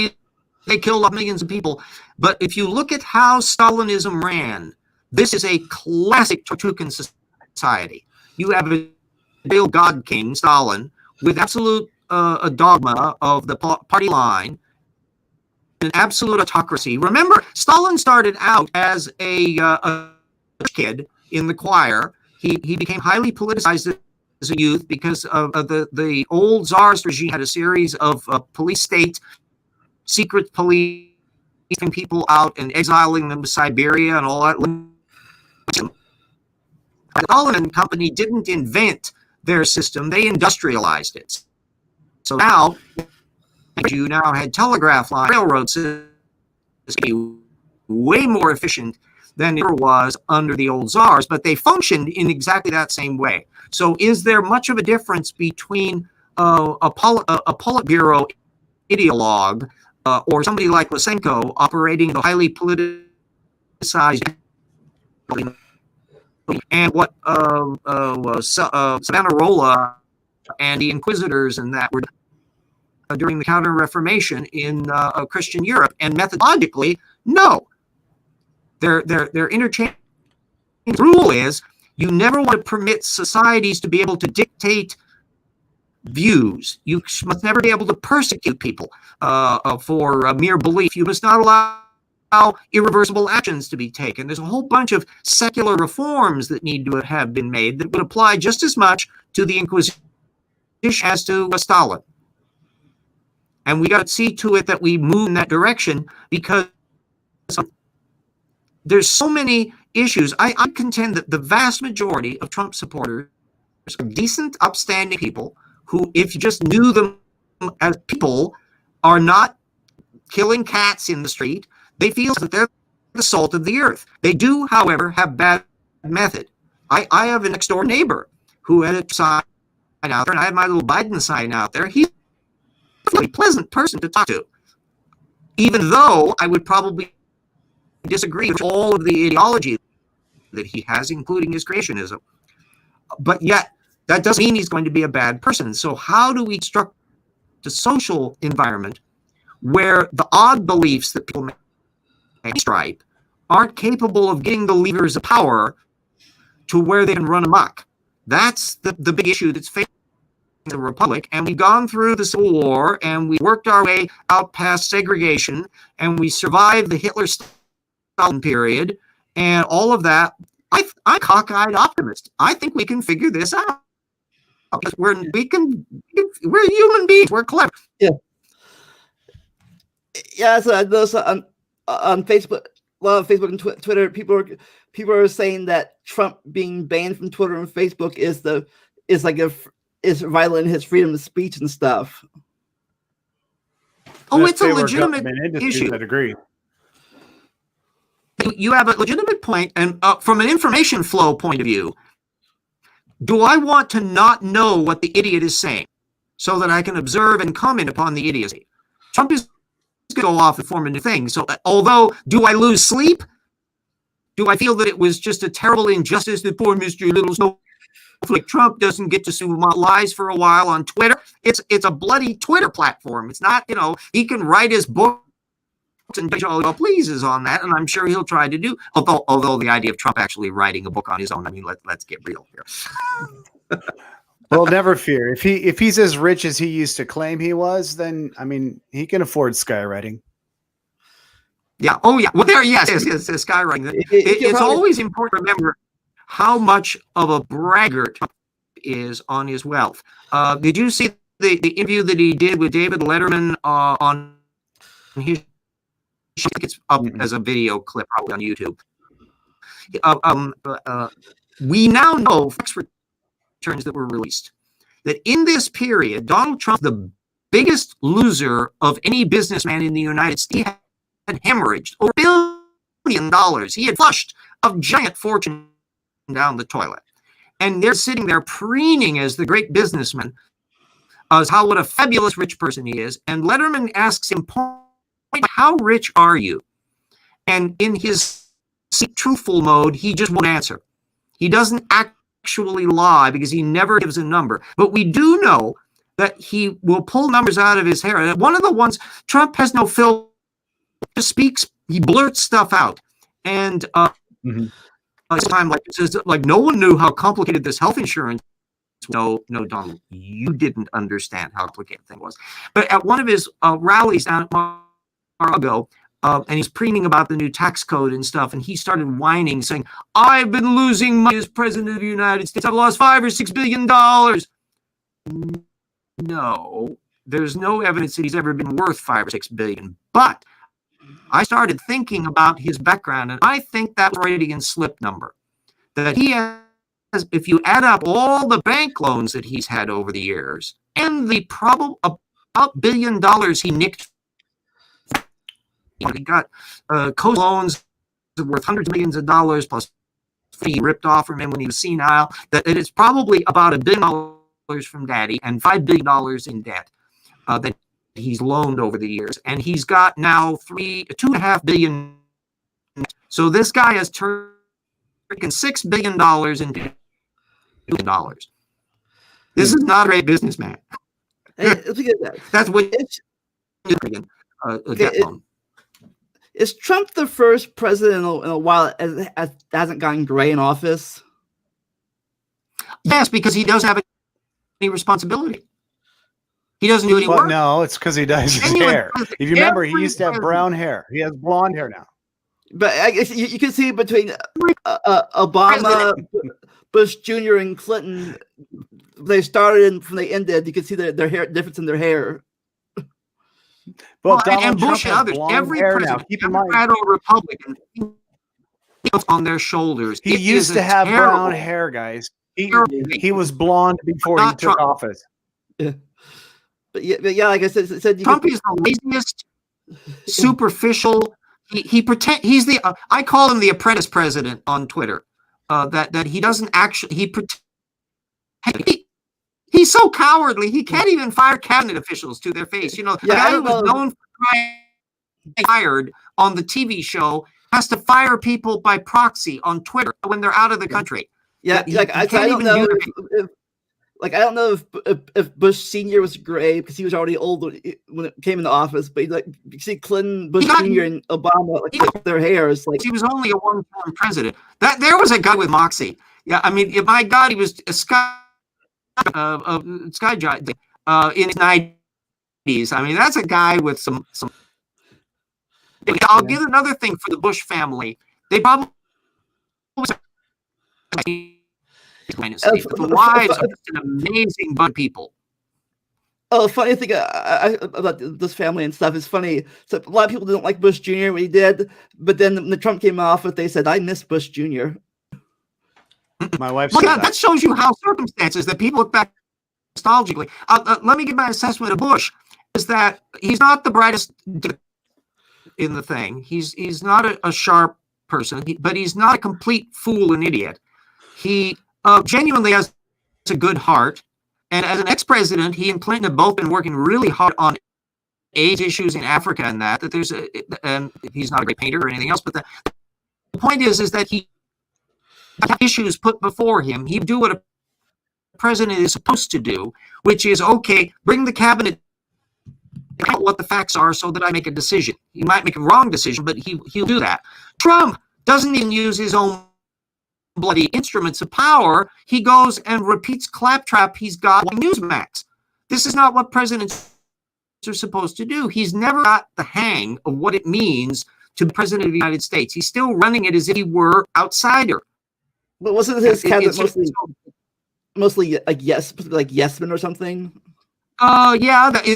I'm not sure which is sad. The ones who he shreds and have to be quit or fired, or the ones who stuck it out all the way down. So Betsy DeVos and Chow, who only just recently resigned, and Ben Carson goes from one coma moment into another at HUD. These are ones who are the kinds that Trump likes to do this stuff and don't believe with the details. And only if something becomes a problem, deal with it. And by problem, it means it needs to be a problem for him. If it's a problem for the country, he doesn't really care. It has to be a problem for him and his bottom line and his thing. The other issue is that they stay really low key because he doesn't want anybody taking anything from his ego. So there was a case where Mike Pence had agreed to have a talk with Tony Perkins of the Family Research Council. And apparently, the vice president did something that's upstaging me. Trump butted in and got involved with the phone conversation because it has to be about him all the time. So do you think Trump actually thought that during the thing Pence could stop this thing, or was he just blowing up? That's a good question, and that's another one that historians are going to wonder. Do I think that Trump wouldn't care what the facts were? He would be declaring that there had to be fraud because that's how he played this from the that he can never lose an election. So if he lost, it had to be fraud by definition.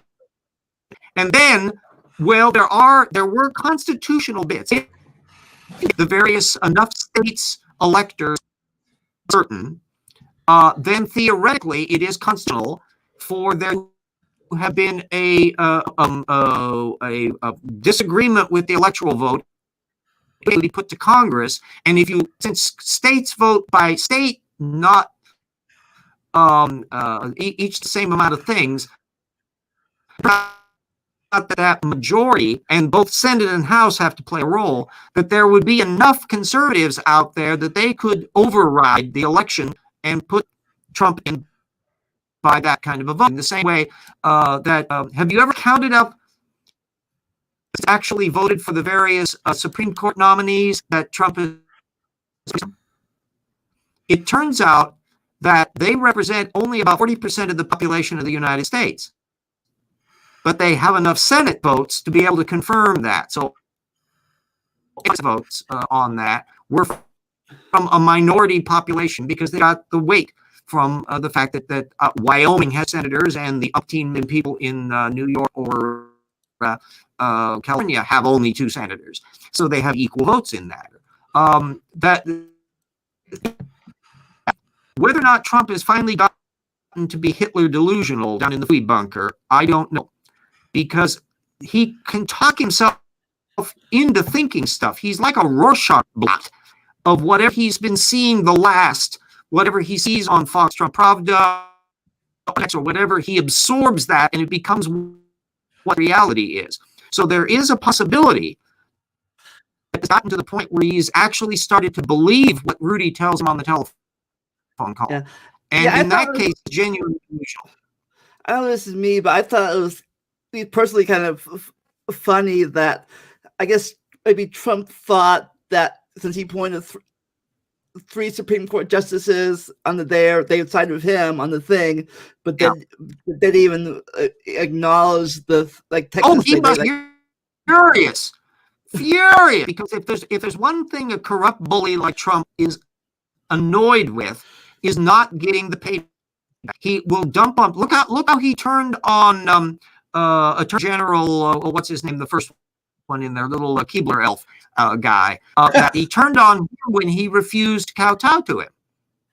The Keebler elf thing isn't mine. It's Colbert uses the little, whenever he would be Jeff Sessions, whenever he would do his Jeff Sessions routine, he'd put a little Keebler elf cookie up to the camera, and that would be Jeff Sessions with his interviews with him. Yeah, and a lot of people say that Colbert attacking Trump doesn't like him, because the president doesn't like him at all. But he also attacked he made fun of Obama. He's making fun of Biden too. He made fun of Clinton. He made fun of Bush. He makes fun of all the presidents. Although I will say this, Colbert is genuinely outraged by Donald Trump. He's personally on a friendly term with Joe Biden, but he will make fun of him in terms of putting on the glasses and all the little rhetoric and all that, because that's what comedians do. But the revulsion that Colbert has expressed at various times over the last few weeks on the Colbert Show shows this is something that is visceral for Colbert, and I agree with him completely. That Trump is a vile, disgusting, ignoramus, narcissistic, vindictive bully with virtually no redeeming characteristics, and is the most unqualified person ever to be president of the United States, and I'm including Harding, Nixon, and James Buchanan in that. Yeah, like other ones, like they don't really care that he make fun of him. Obama was on the show during his presidency a lot of times. Oh yeah, well, Obama has that very slow, laborious speech, and there's people Peel and the various impression of Obama with all the yes and all the little pauses that you put in there. The president's had various ticks and foibles that you go. Remember you're maybe too young to remember the old days when presidents were treated with respect and the president was the object of vision. That was the traditional way, literal, because certainly from the the Kennedy Hubert Humphrey mode, comedians were roasting Hubert Humphrey all during that thing, and all the way down. Of course, some of them were certainly desired to being roasting. Spiro Agnew was a corrupt guy who had to be resigned. There was a thing that almost reached impeachment during the Nixon years. But in Quayle, you had a thing where the vice president was the person who doesn't really have much to do, and if they make any gaffes at all, they become a lightning rod. But the president, even if they make some now and then, there's a degree of noblesse oblige and area around him. Trump has upended that in part because he's a hyper narcissist. Nothing matters except Trump. So the vice president, whitewater pants, only needed to be vacuous and yes man and sit and bear with him every once in a while. And that's another thing that historians are going to be wanting to figure out is how many of the people evangelicals really believe that Trump is actually Christian, that he believes as they do, because there's every evidence to think that Trump is not a true believer, and that he holds them in contempt in the same way old soldiers in contempt who were in. Yeah, I always thought it was hilarious and funny that he did that Bible thing during that BLM protest thing up there, where he like tear gassed the people there, yeah, including a priest that was out there too, just to hold the Bible up next door. Yeah, does anybody seriously think that Trump has ever read the Bible in his entire life? I don't. I think they do, but I don't believe it. No, of course not.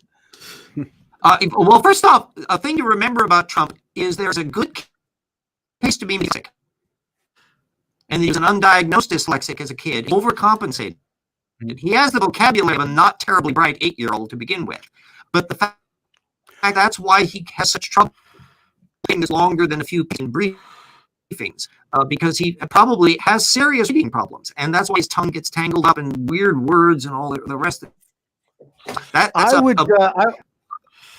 I would mostly agree with you, except I think that last statement he made about telling people to go back home and I don't support you. I could tell that he was actually reading for once, because all of those. Oh yeah, that was him. And like where he says we love you, we understand. No, that was the one before. There was one that he did. The last one where he said you don't represent America. Yeah.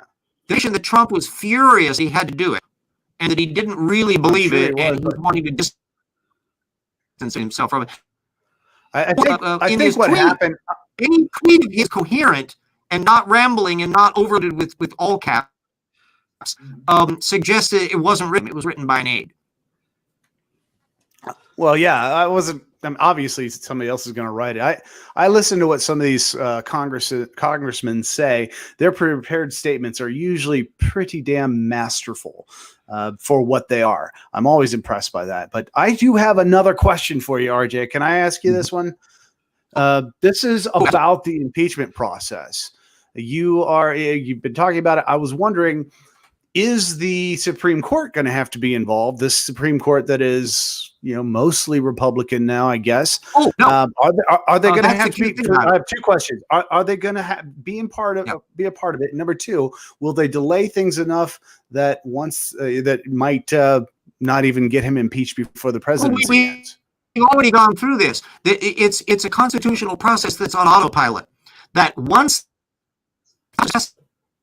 an impeachment provision, it's carried across to the Senate and dropped in the lap of the leader of the Senate, at which point they are required by the Constitution to conduct a trial, which will be presided over by the justice who otherwise does absolutely nothing. And all of that's mandated by the Constitution. This was all on autopilot. So what you saw in the earlier impeachment thing is exactly what you would be getting again. This, other than Robert coming in and gobbling it in and out, he's not allowed to rule on stuff. All of this stuff is pretty much automatic. Now, the other problem is that things could get fun if you have Republicans and they talk Mitch into simply going, oh, to hell with it. Nothing says they have to hold a long trial. Nothing, as we already know, they don't need to call witnesses. Limit that that thing could be carried across. Mitch McConnell there saying, I have received the articles of impeachment, yes or nay, voice vote, blah, blah, blah, write it down, blah, we're done. Donald Trump is now convicted. Bye-bye. And he could literally be out of office in an afternoon if Mitch wanted to do it that way, because there's no requirement in the Constitution that this be an elaborate process. Because the funny thing is, this time they're all witnesses. The whole Senate's witnesses. Yeah, it's going to be a funky thing because we know that Lindsey Graham, the weather vane, was really pushed out of shape and nonplussed about the number of Trump yellers at the airport screaming for his head because he refused to support the president. And so, and he was sort of like calm and serenely like flippant in his attitude, like, well, okay, we're over it now. I don't think Mitch McConnell, see, you have to remember why they were going along with him so much. It's because of those damn judges. That Mitch was functionally running the Senate independently of Trump. Trump doesn't know how any system runs. And so what they were looking for him to do would be to funnel judicial appointments so that they court into their mullahs who will override everything. And so he's put in 200 judges. Mitch had slowed the process down to a crawl under Obama and didn't even put Merrick Garland, who is now going to be presumably the new attorney general, as a nominee. And then as soon as Trump was in power, suddenly they go into full gear. Well, remember what's going on. Trump is not a judicial expert. The Federalist Society was sending him lists of judges, especially so to the Supreme Court justices, and he was picking one of those like he would McDonald's menu. Oh, would you like a side of fries to go with that Kavanaugh, Mr. President? That's the depth of what's going on here. And Mitch was happy to oblige as they ram through as quickly as possible those judges. Well, that spigot has stopped. That's going to end once Biden is president of the United States, that they might be able to do things to maybe stop more liberal ones by filibustering or whatever, but they're not going to have the judicial spigot going because Trump's not going to be president. So all of that pressure to keep Trump in office in order to have him funnel more judges and get more control of the courts is irrelevant now. Plus the fact that there's a bunch of that just, I don't think Mitch has ever liked Donald Trump, but he does his little blubbery mode in there. And Lindsey would go golfing with him and all. But remember what they said about him before he was president. Lindsey Graham called him an idiot, that he was going to destroy the Republican Party. I mean, they've forgotten that Ted Cruz, the last-ditch effort of Ted Cruz, he was the guy that was being absolutely excited by Trump during the campaign, and Cruz explicitly called him. This is the weirdest set of flip-flops that have taken place in the Republican Party. It's like we're on a roller coaster. It's like we're on the roller coaster in Hitchcock's movie. Gosh, I can't think of the name of the damn thing now. Where this guy gets accused of murder. Anyway, the carousel gets out of control, and faster and faster and faster, finally breaks apart. Well, that's what we're on now. And I don't know. Oh, we're gonna. Tony, is there a ring that we're gonna get? I don't know. Okay. That's what I thought there. Okay, so I'll ask another question here for you, and I just want to get your opinion. This is not something that can be mandated, I guess. The system's just going to do it. But do you think it's right? I mean, as much as we don't like him, do we really is it really not a cruel thing to let a formerly sitting president live the rest of his life with no Secret Service protection? Because I guarantee you, people want to kill him. I personally would say that no, he should get Secret Service protection as an ex-president. Yes, it would really bother me to do that. He should have to maybe pay for it. That's a different kettle of fish. I will tell you this: I will, as a person, I will never be pleased with Trump's seat until he's banked and ruined. I'm in that mode on him. I was happy as a clam when Ford pardoned Nixon and let it go behind it because Nixon knew enough to shut up. He resigned. He wrote a book and gave some interviews occasionally, but he didn't try to play a role in the Republican Party after his disgrace because he did the thing and had the brains to realize that. Trump is an insatiable, nasty bully who has. The thing that really set me off about Trump was he became president. Are you aware of the details of his casino failure? I am. I live in Vegas. Yeah, didn't you say you met him? He built this casino, and the superficial detail is that he managed to bankrupt gambling casinos, which really takes a bad businessman. But that's the creepy part.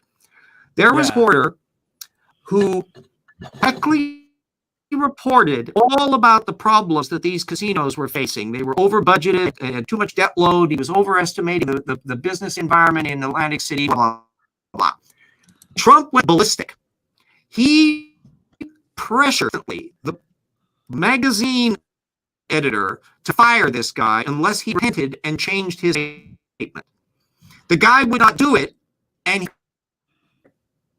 in other words, private citizen, not president of the United States, rich, alleged billionaire Donald Trump bully, got a reporter fired for correctly reporting the truth. That's why I was so adamant that Trump not be president of the United States, because I thought, what kind of things could he do if he had the FBI, the Justice Department, the Army, the Navy, all this in his command with that same temperament? The only reason he's not been more of a nuisance is he's not a baby tyrant. He's a narcissistic golfing blunderer who's looking out for his private money, and that's primarily it. Well, that means that although I would have a problem with him being put in jail for various things, and frankly, Barrett and Ivanka have potential campaign finance on here, plus that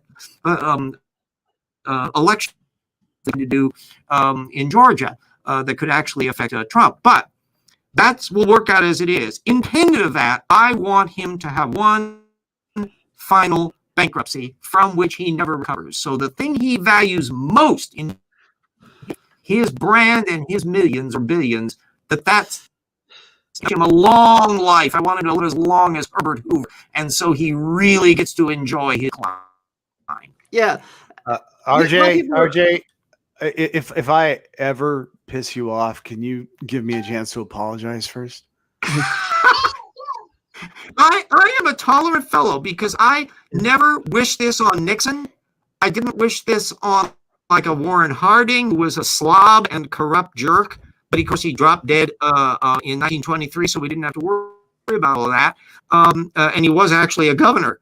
But Trump exceeds the load limit for my tolerance because of his nature, how heedless he has always been of the consequences of his act. He's been able to get away with being irresponsible because of all of his damned enablers. So I have also a great contempt for Jay Sekulow and Rudy Giuliani and others who are his enablers and his congressional enablers in that as well. So should every one of them eventually be voted out if they're in public office? Oh, hell yeah, too. But meanwhile, I want... think about all of the stuff that Trump... Is she going to divorce him? Melania apparently had an arrangement where little Barron gets to get first dibs for the family money on the inheritance. Will Don Jr., Ivanka, and Eric and the other Trumps look to that? If they have to start climbing over one another to get what they can during the bankruptcy as daddy is squandering away their inheritance. Oh, knives out, knives out. This is going to be juicy. And it's all going to be in public testimony in court. And there's going to be lawsuits up the yin-yang. And it's going to be just gruesome. And I'm going to be there with my popcorn. I think of double standards. Double standards were like 4 years ago, they said when Mitch was like saying, "Oh, we can't put a Supreme Court justice during the election year," and then this year, like, "Nope, let's do it."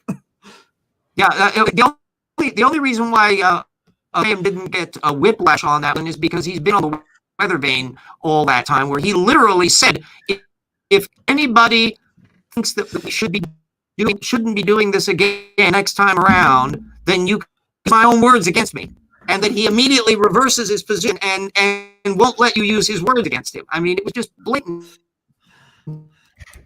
I noticed that he did something very similar. I mean, this this whole cycle, I've noticed that when he wants to talk bad about somebody that's unfounded, he will tell you he's a jerk. Or at least a lot of people are saying that. They are saying that, and then he'll go on. He hasn't established it, but now he gets to get around it by saying, I'm not accusing him of being a pedophile, rapist, whatever. That's what people are saying. All I did is repeat what people said. I also noticed that before this election, he had already planted the seed that it was going to be a fraud. So everything about this, I agree with you that he is narcissistic. I think you agree with me that all of that is that he's a brilliant tactician, as nefarious as he might be. Yeah, there's a tradition of that in American business. T. Boone Pickens was an example of this type. If you want to catch a movie about the kind of view, late 1950s, it's got Chill Wills and Lee Remick, Wheeler Dealers, and it's a thinly described biography, a dramatic biography of the T. Boone style of buccaneer in the company business, and the character is pulling all of these ingenious stock maneuvers and things to try to get control of this oil resource that Lee makes the mistake of falling in love with her and realizes that he's a personal investment in this now that he didn't have. These guys, but the thing is that you have to admire the ingenuity of the around failures. Michael Todd, who made Around the World in 80 Days, was old carnival bark huckster who pulled off this miracle of creating this fabulous motion picture, Around the World in 80 Days, and he was facing financial ruin, and he was having to borrow money from here and there and bluff and say and cajole to get various stars involved in it, and it was just a juggling act. There's a tradition of, and if Trump had not been a vile, pathetic, narcissistic, bullying, vindictive slob, but just had been an ingeniously agile business, managed to constantly maneuver out of bankruptcy problems and hadn't been cheating contractors and all the rest along the way, he could have made a nice dramatic story as in the same way that Elon Musk or a Bill Gates' problematic careers is how they made their fortunes and how they bullied various people along the way. James Hill, the founder of the was a powerful narcissist who had a bullying side to him and all the rest. There's a part of this in the landscape. Andrew Carnegie, John D. Rockefeller, a lot of it. But Trump has upped the ante, and the great enemy of Donald Trump is Donald Trump. There's a whole subculture on Twitter where they keep track of his old tweets, which he can then deploy in criticism of his current policies, because every single thing Trump did wrong, there is a Donald Trump tweet on that topic. Like, for example, if the stock market has a big crash, well, the president should resign. It was under a president's watch, and it was a little teeny blip under the immediately would do that. Well, then he should resign when the stock market had a big crash during his administration if Trump applied Trump's own rules. But he's the ultimate in double standard, guys. I've never seen anybody that had more of that. And the other thing about him is the way he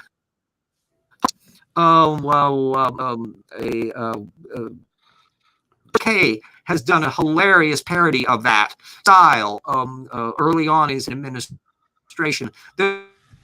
To it, it's all people say to him, or he has heard, or they tell him, or it's I've seen this place, or worse, he extrapolates. He'll say everybody knows, or no one can disagree. When no, we have no idea who the hell he had to press him on it, which was relatively rare. It just was fog bank. He would just disappear onto another topic. Yeah. You mentioned this, I think we talked about this earlier for the started. I think I asked, like, was the last time the Congress was the Capitol attack was that the 1812 war where the place got burned down? Actually, in 1954, there was a Puerto Rican independence movement that went terrorist, and they had a plan to assassinate President Truman, and they had a plan so this was nipped in the bud, so it didn't get terribly violent. But no, at that time, the only time the Congress had actually gotten into trouble was when those pesky little British marched in 14 and burned the city down. Oh dear. We've made amends with them since. We get along famously now, even with Boris Johnson. Interesting you should say that, because actually that's something a professor I had back in college pointed out about American history, and I'm sure we can poke all kinds of holes in it, but it was a nice thought at the time. He was around during World War II, and one of the things he noted that was amazing about America to him was that we had destroyed our enemies, absolutely dismantled them, picked them up off the ground, and thought we could be friends again, and help the German people get back on their feet, help the Italians, help the Japanese get back on their feet. Yeah. This was one of the great miracles of statescraft that was done at World War II, because we did the opposite in World War I, that there was a vindictive, make the Germans pay for what they had brought on to the nation and the world bit, and that sowed the seeds of the Second World War. So the patriots that came out of war, which include everybody from the Roosevelt administration, but also Truman, who became president when Roosevelt died in 1905, and others. We have to remember what's called the Marshall Plan. Here is the difference between a real leader like Truman and a pretend apprentice president like Trump. Where Truman, the Marshall Plan that rebuilt Germany and Japan, was Truman's idea. He was the one as the primary pusher of that program. But he knew if it was called the Truman Project, it didn't stand a snowball's chance in hell of through the Republicans that now controlled Congress. So he brought in his Secretary of State, war hero George Marshall, who was as pure as the driven snow, and it's called the Marshall Plan. The choice between getting it done and having his name on it, his ego was irrelevant. He needed this done as an important thing that was going to produce a safe, peaceful world, that the cataclysm that had just ruined everything. Ultimately, it planted all sorts of seeds of things where the Japanese had factories blown to smithereens, and they were able to build brand new factories as opposed to all of our decaying automobile factories. People like Deming who were saying, you need to have just-in-time systems for companies in here. Well, I can't sell this to General Motors over in Japan really likes this idea, and I'm going to have them do it in their factories. And but that's not Truman's fault. But the inability of Trump to ever submerge his galactic-sized Zaphod Beeble box category from the Hitchhiker's Guide to the Galaxy ego. I said, there we go. Life. I was saying that on Facebook. I was like, yeah, he's our Zaphod Beeblebrox. I said that 4 years ago. Yeah. Now, there have been narcissists who have been president before. Teddy Roosevelt had a narcissistic streak. Everything was about him. But he was also an immensely accomplished person, a writer, a philosopher, an amazingly good politician. He had served in a variety of political landscapes, and everybody sort of counted him out, and he had principles and intellect. Trump has none of those. So all he has is the narcissistic ego. It's like Trump, the first president that has neither a former either military or statesman in his history either. Oh yeah, beyond that, he's not anything. Everyone's either a governor or a senator or a general or something in the army, navy, or like political thing. He had never presented any. So that means know how any of it worked. The only interaction that Trump has had with government is how to get zoning regulation bent so that he can do his next project. So who needs to be bribed, or who needs to be cajoled, or who do I need to schmooze to make sure that this regulation goes through and I can build my new hoity-toity building for rich people? That's what Trump has done. The presidency is an entry-level position. So he comes in without anything beyond just the fact that he experience in governance, no experience as an employee. He's never worked for anybody in his life. He's always been command of his thing as a little dictator who can then and then Michael Cohen, as more recently, and Cohen has gone through a mea culpa mode that he's in prison to realize that his life was obliterated by being loyal to Donald Trump. He would carry water for him. He would do the dirty deeds. He was a vicious, nasty, bullying lawyer who would be, and this is how Trump would get rid of opponents. If you were cheated by him on a contract, say, don't you even think about suing us because we will lawyer you to death. And by the time you pay your fees, you will have wasted everything. You won't get a damn dime. This normally worked. There was somebody who was a Republican precinct guy whose dad had been sued by Donald Trump. And he was interviewed on NPR at the time of the election on this, recounting his bad experience that he had. And it's one of the reasons why he's sort those kind of the never Trumper types, because they knew from personal experience about him. So Trump, as a psychological type, I guarantee you that there are going to be PhD dissertations done on the psychology of Donald Trump, both as a person and as president. And here's the neat detail. Donald Trump didn't realize what it means to become president. Unlike anybody else in our world, the presidents are ours forever. The moment he became not citizen Trump anymore, but President Trump, even though he's eventually going to become ex-President Trump no matter what, eventually he can only serve 2 terms maximum. We own our presidents forever. Everything they've ever said their entire life is what we historians want to know about. We never give up. We never. I know. We know by DNA. Yeah, look at Andrew Jackson. Thomas Jefferson married Hemings because we tested their descendants. Yeah, everything they do is like Andrew Jackson and his Trail of Tears thing. People remember that forever, and people remember Trump. Yeah, I see. My thing about Andrew Trump Jackson is I always remember the whole thing about him getting into that duel and getting shot in the shoulder. And when he fell to the ground, somebody said, "You still shot him," because after he got shot in the shoulder, there was a duel. The guy said, "You still shot him?" He goes, "I just shot him with a bullet in my brain." I thought it was a great story. And then apparently years later, he had somebody operate on him in the Oval Office, taking the bullet out of his shoulder. And the other thing that was interesting is the gentleman he shot apparently survived, and apparently they became friends afterward because he sent him the bullet in the mail saying, "This is yours. You can have it back." That whole dueling culture is a weird that stems back ultimately to the Roman attitude about honor and dishonor, and the idea that there is a reality that exists independent of reality, and it relates to what your honorable public position is.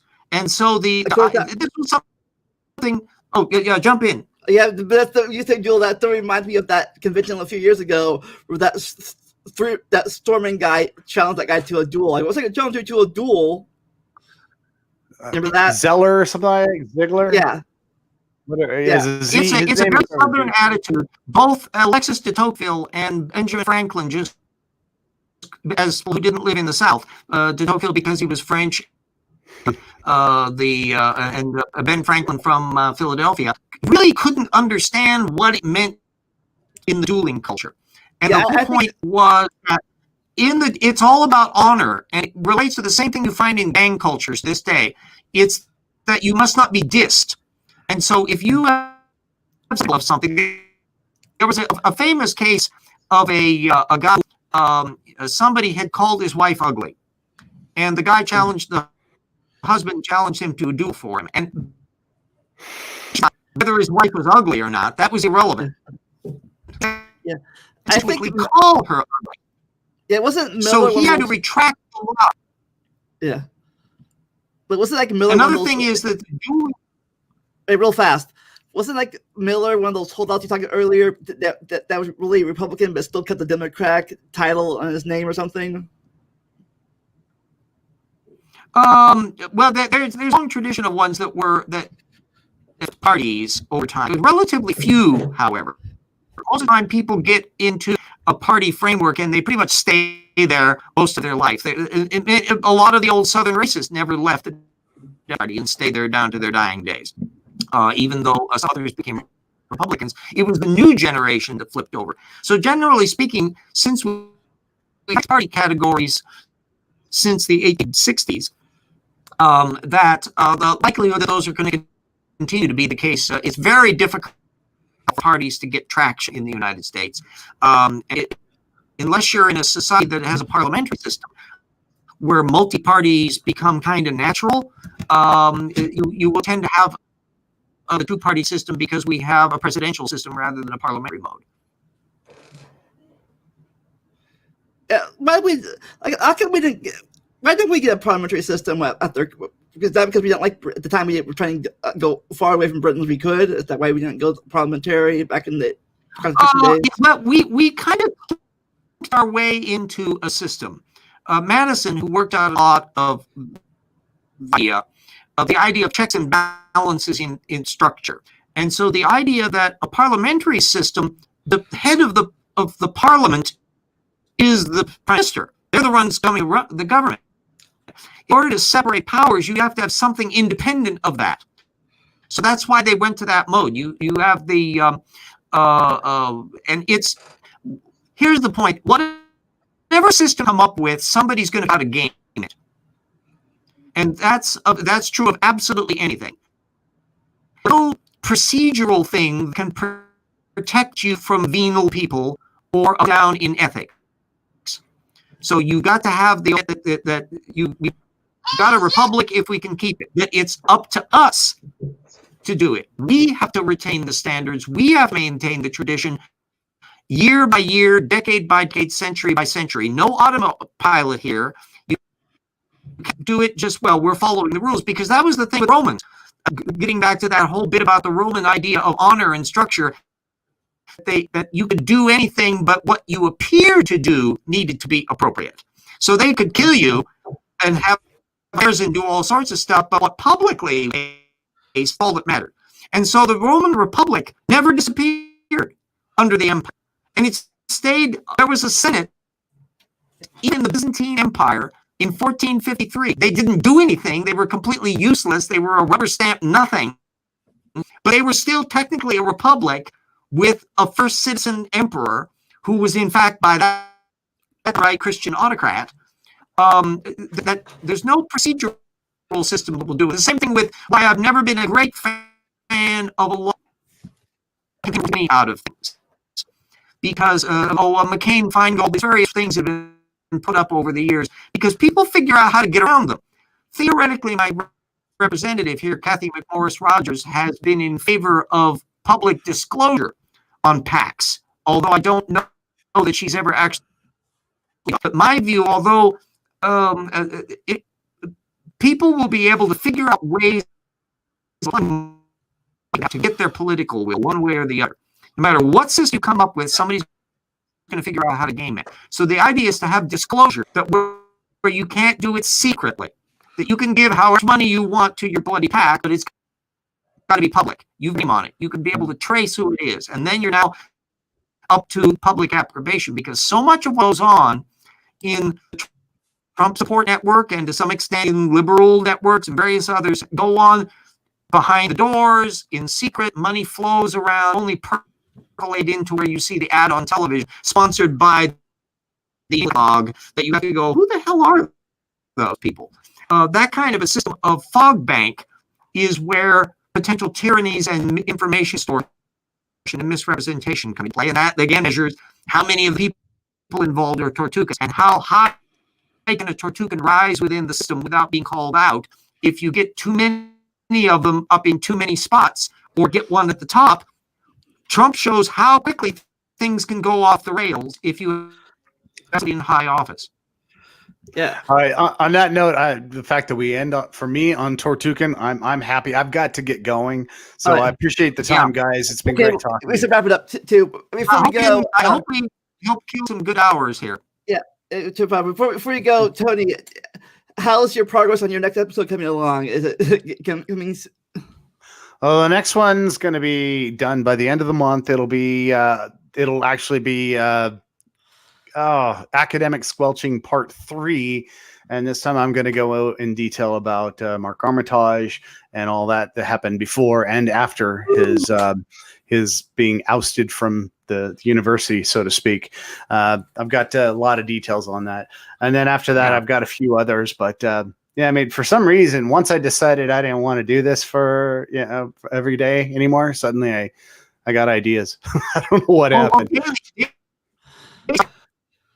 Grind. I only do my evolution hour every week because I can focus on that and deliver something where I can give direct link references and all.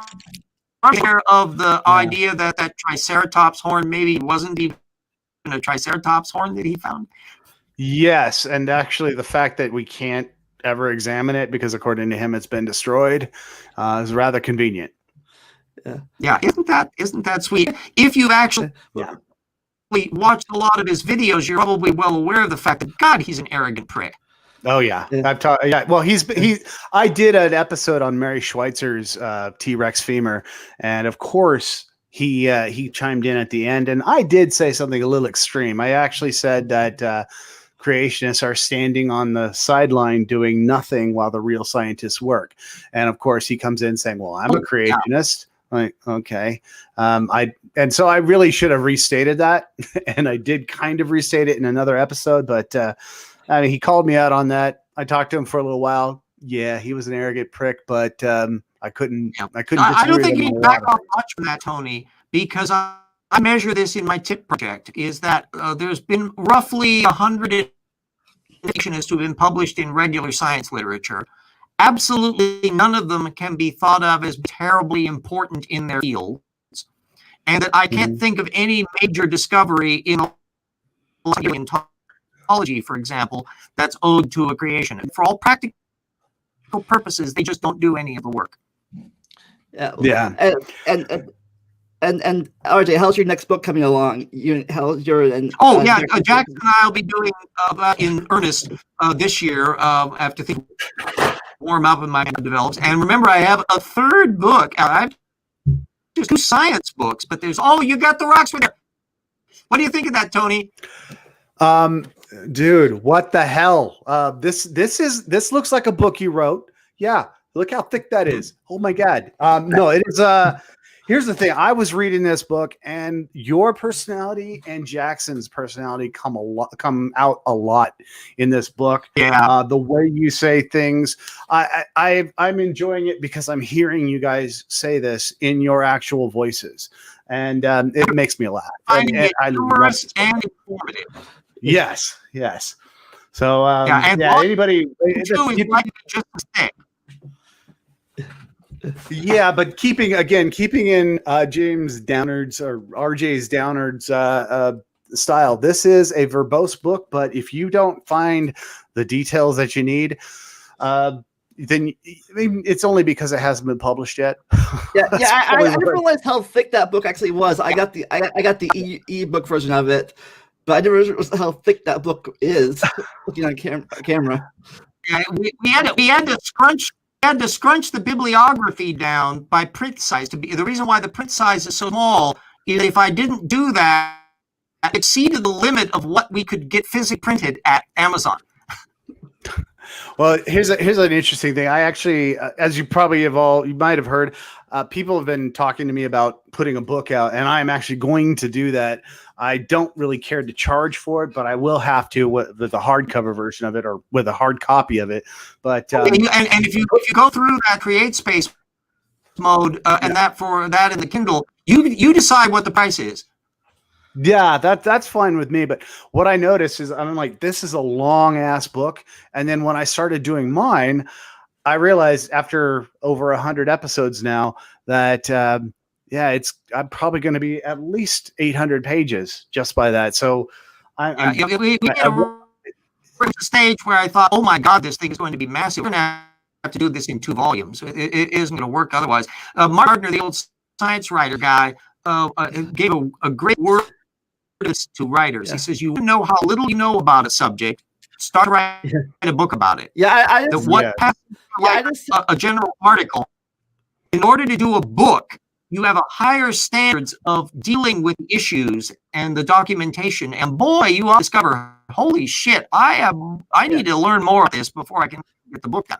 yeah. Before Indeed. we go, I think it's I'd be not really funny, ironic, but I just wonder how much of your information, how fast science gets updated nowadays. How much of your information in your first book might be outdated by the time your second book comes out.